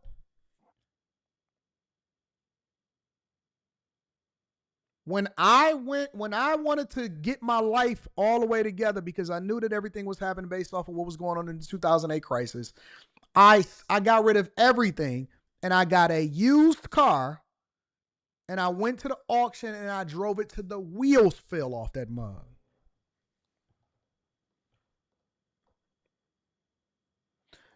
You sitting there talking about, yo, what up? You busy? Nope. When I was on the phone with the city. You was on the phone with who? With the city. When I went broke in 2008, what did I go and do for a car? A car. The Cadillac. Oh, the one where the door, only one door will open. Was it that one? Yeah. Was that the one we had? Yeah. Yeah. You remember where I got it from? Did you get it from like an auction or something? That's correct. How long did I drive? I mean, what happened to that car? Didn't it start smoking or something? Did I say that why you got rid of it? Remember when we used to go out and we only had to both get in on one side of the door? We only could get in on one side of the car? Yes, and it was no air conditioning either. That was towards the end. No, that was, well, I don't know, maybe. I just remember being hot in there. It was the summertime. We rolled down the windows. We didn't need no air. And would be smoking, sweating. We didn't need no air. It was the summertime. It was like being in a drop top. With the top up. Okay. Interesting perspective. Bye. Bye. So when I see people that sit there and say, says the person that got 8 cars, nigga, I deserve 8 cars. I actually got 12 and you undercut me. Yeah, her hair was all frizzing up, Ellen. I actually had 12. I got 12 cars and you undercut me. I got one that's getting customized. I got the new Navigator. It was a drop top up. She said, it ain't no air in here. I said, we don't need no air. It's the summertime. We don't even know if this car is still going to exist in the wintertime. So let's not put no additional money into this. Let's focus on making sure that we ran it up. You don't need no air. It's the summer. We got a radio. I got a radio. I got a CD player in this joint. No Apple CarPlay, no none of that. Because I had to stack my chips. All of my bread was going into the stuff that was meaningful. I ain't had no time to put no money into no car. I had no extra dollars to focus on no car. We had to be down for 10 years. I said, we got to do this for 10 years. We got to hustle up. We got to grind. We got to hustle. Got to hustle. That's why I don't pay people no mind when they sit there and say stuff to me like, says the person that got this. You don't know what I've been through. You don't know what sacrifices that I had to make. I'm trying to give you the game on how you can make sacrifices now so that you can be incredibly successful and do what you want to do later in life, but you don't want to hear it because you're too busy trying to focus on whether or not I got 8 cars or 12 cars or 4 cars or 1 good car or no car. I'm telling you what I know. I'm telling you what I've been through so that you can get over there and hopefully you can cut in half the amount of time that it takes for you to get there. But instead of you listening to the message, you so busy trying to focus on pocket watching how many cars that you think that I got. How old was you when you went broke? I was 26. I was 26 years old. How do I know? Because it was 2008. My daughter was born in 2008. And yeah, I was 26. Yep, 26 years old.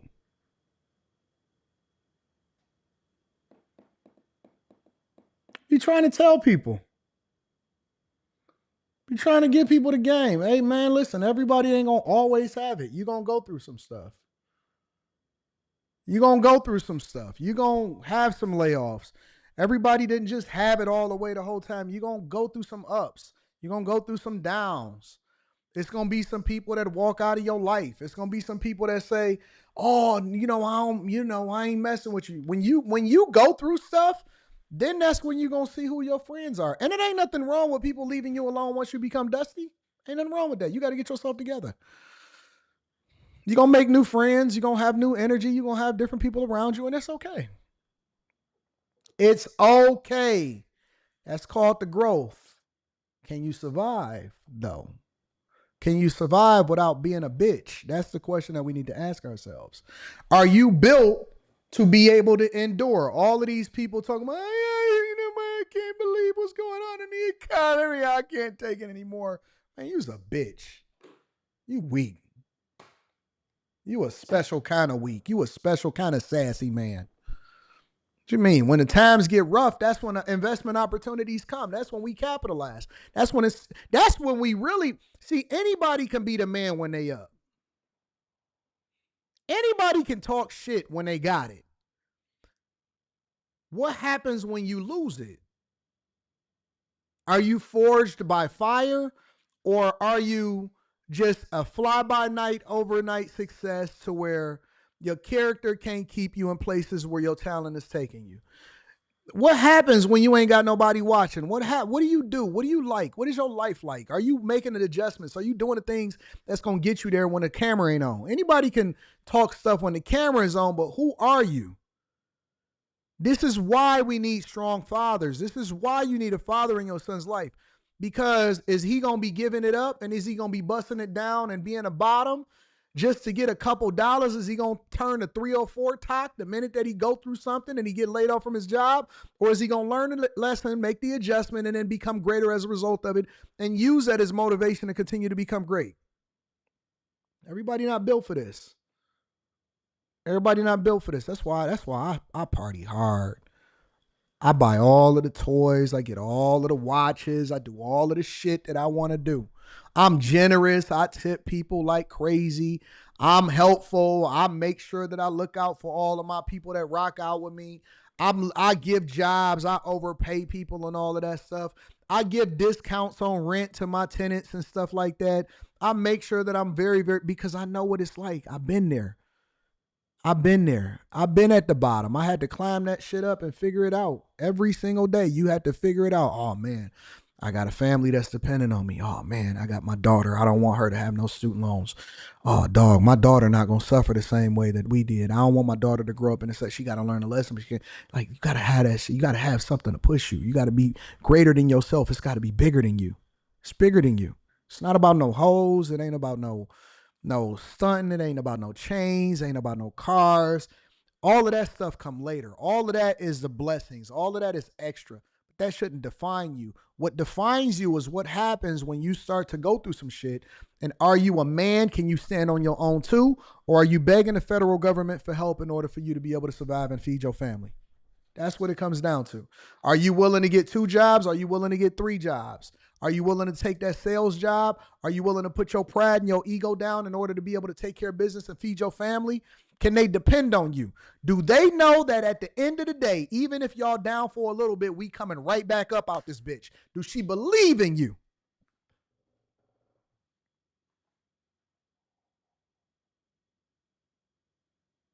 If she don't, then I mean you ain't him, nigga. Everybody is a winner when you winning. But everybody can't be a winner. Everybody can't figure it out when you lost. Anton never been broke. I broke your mama. I broke your mama. You're right, I never been broke, because being broke is really, being broke is a mentality. Even when I didn't have it, I knew it was coming. I knew I was going to get it back. Nigga, I was driving a Bentley back in 2004, 5. I was driving the Bentley back in 2004, 5. Nigga parked right in front of my house. Imagine going from driving a Bentley, the SS, I had the Trailblazer SS, had all kind of stuff, to having to go and drive a car where the side door stopped working and the air stopped working. Fuck it, we riding in this mug. I don't care. I figure it out. I figure it out.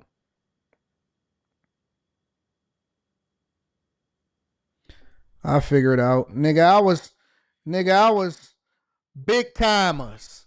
Bentley coupe on dubs. Nigga, liberal time was driving the Bentley. Back when I was in my liberal days. Whoa, day. Whoa, day. Whoa, day. Oh, Trailblazer SS was the car with the Corvette engine in it. So you talking about the regular Trailblazer. No, we had the Trailblazer SS. It's a little bit different. All right. Listen, love y'all. I appreciate y'all. Let me read some of these super chats. I'm going to get y'all up out of there. We got a Q show tonight. Shout out to my dog, Classy B. Says salute to the GOAT. AD, I appreciate you. Shout out to the Bag Chasers. That's my dog, Classy Beats. Nichelle says, during the next block club, can you share how you plan out maintenance with tenants that are in a unit, and how you turn over a unit when a tenant moves out? Absolutely. Now, my methods may be a little bit unconventional, but I will share them with you because you asked. She said, I'm glitching. Yeah, it was a little messy today. I don't know what's going on. You know, these businesses, they need to get this internet together. I pay too much money from that. 11 years from an NBA 2K perspective, AD got Hall of Fame tenant badge. Because I know how to keep good tenants and I know how to vet for good tenants. I talk about it in the Patreon. Talk about the black lady punching a streamer just standing. I seen that on Twitter, or X, formerly known as Twitter. I might have to talk about that on After Hours. Oh, we got the Q show tonight, so that should be popping. My chick don't care. She got a car. I ride a scooter, and she still rock with me, wrapping her arms around me while I ride both. Still hold 2 jobs, still running up a bag. Get that money, Lyric the Gamer. Get that money. Payne says, I moved here from Phoenix to Milwaukee, and next year's I'm moving back home. The West Coast is not worth it. Paid off car, but gas isn't cheap here. Everybody coming back to the Midwest. Grayway says, the hate watchers remind me of high school. Everybody walking the new Jordans, while the broke dude calls them whack because he couldn't get them. Life is high school. We all stop kind of growing past high school. Who you are, you're just going to be getting a different form of it. Anyways, I love you. I appreciate you. I'm going to holler at you guys tonight. Peace.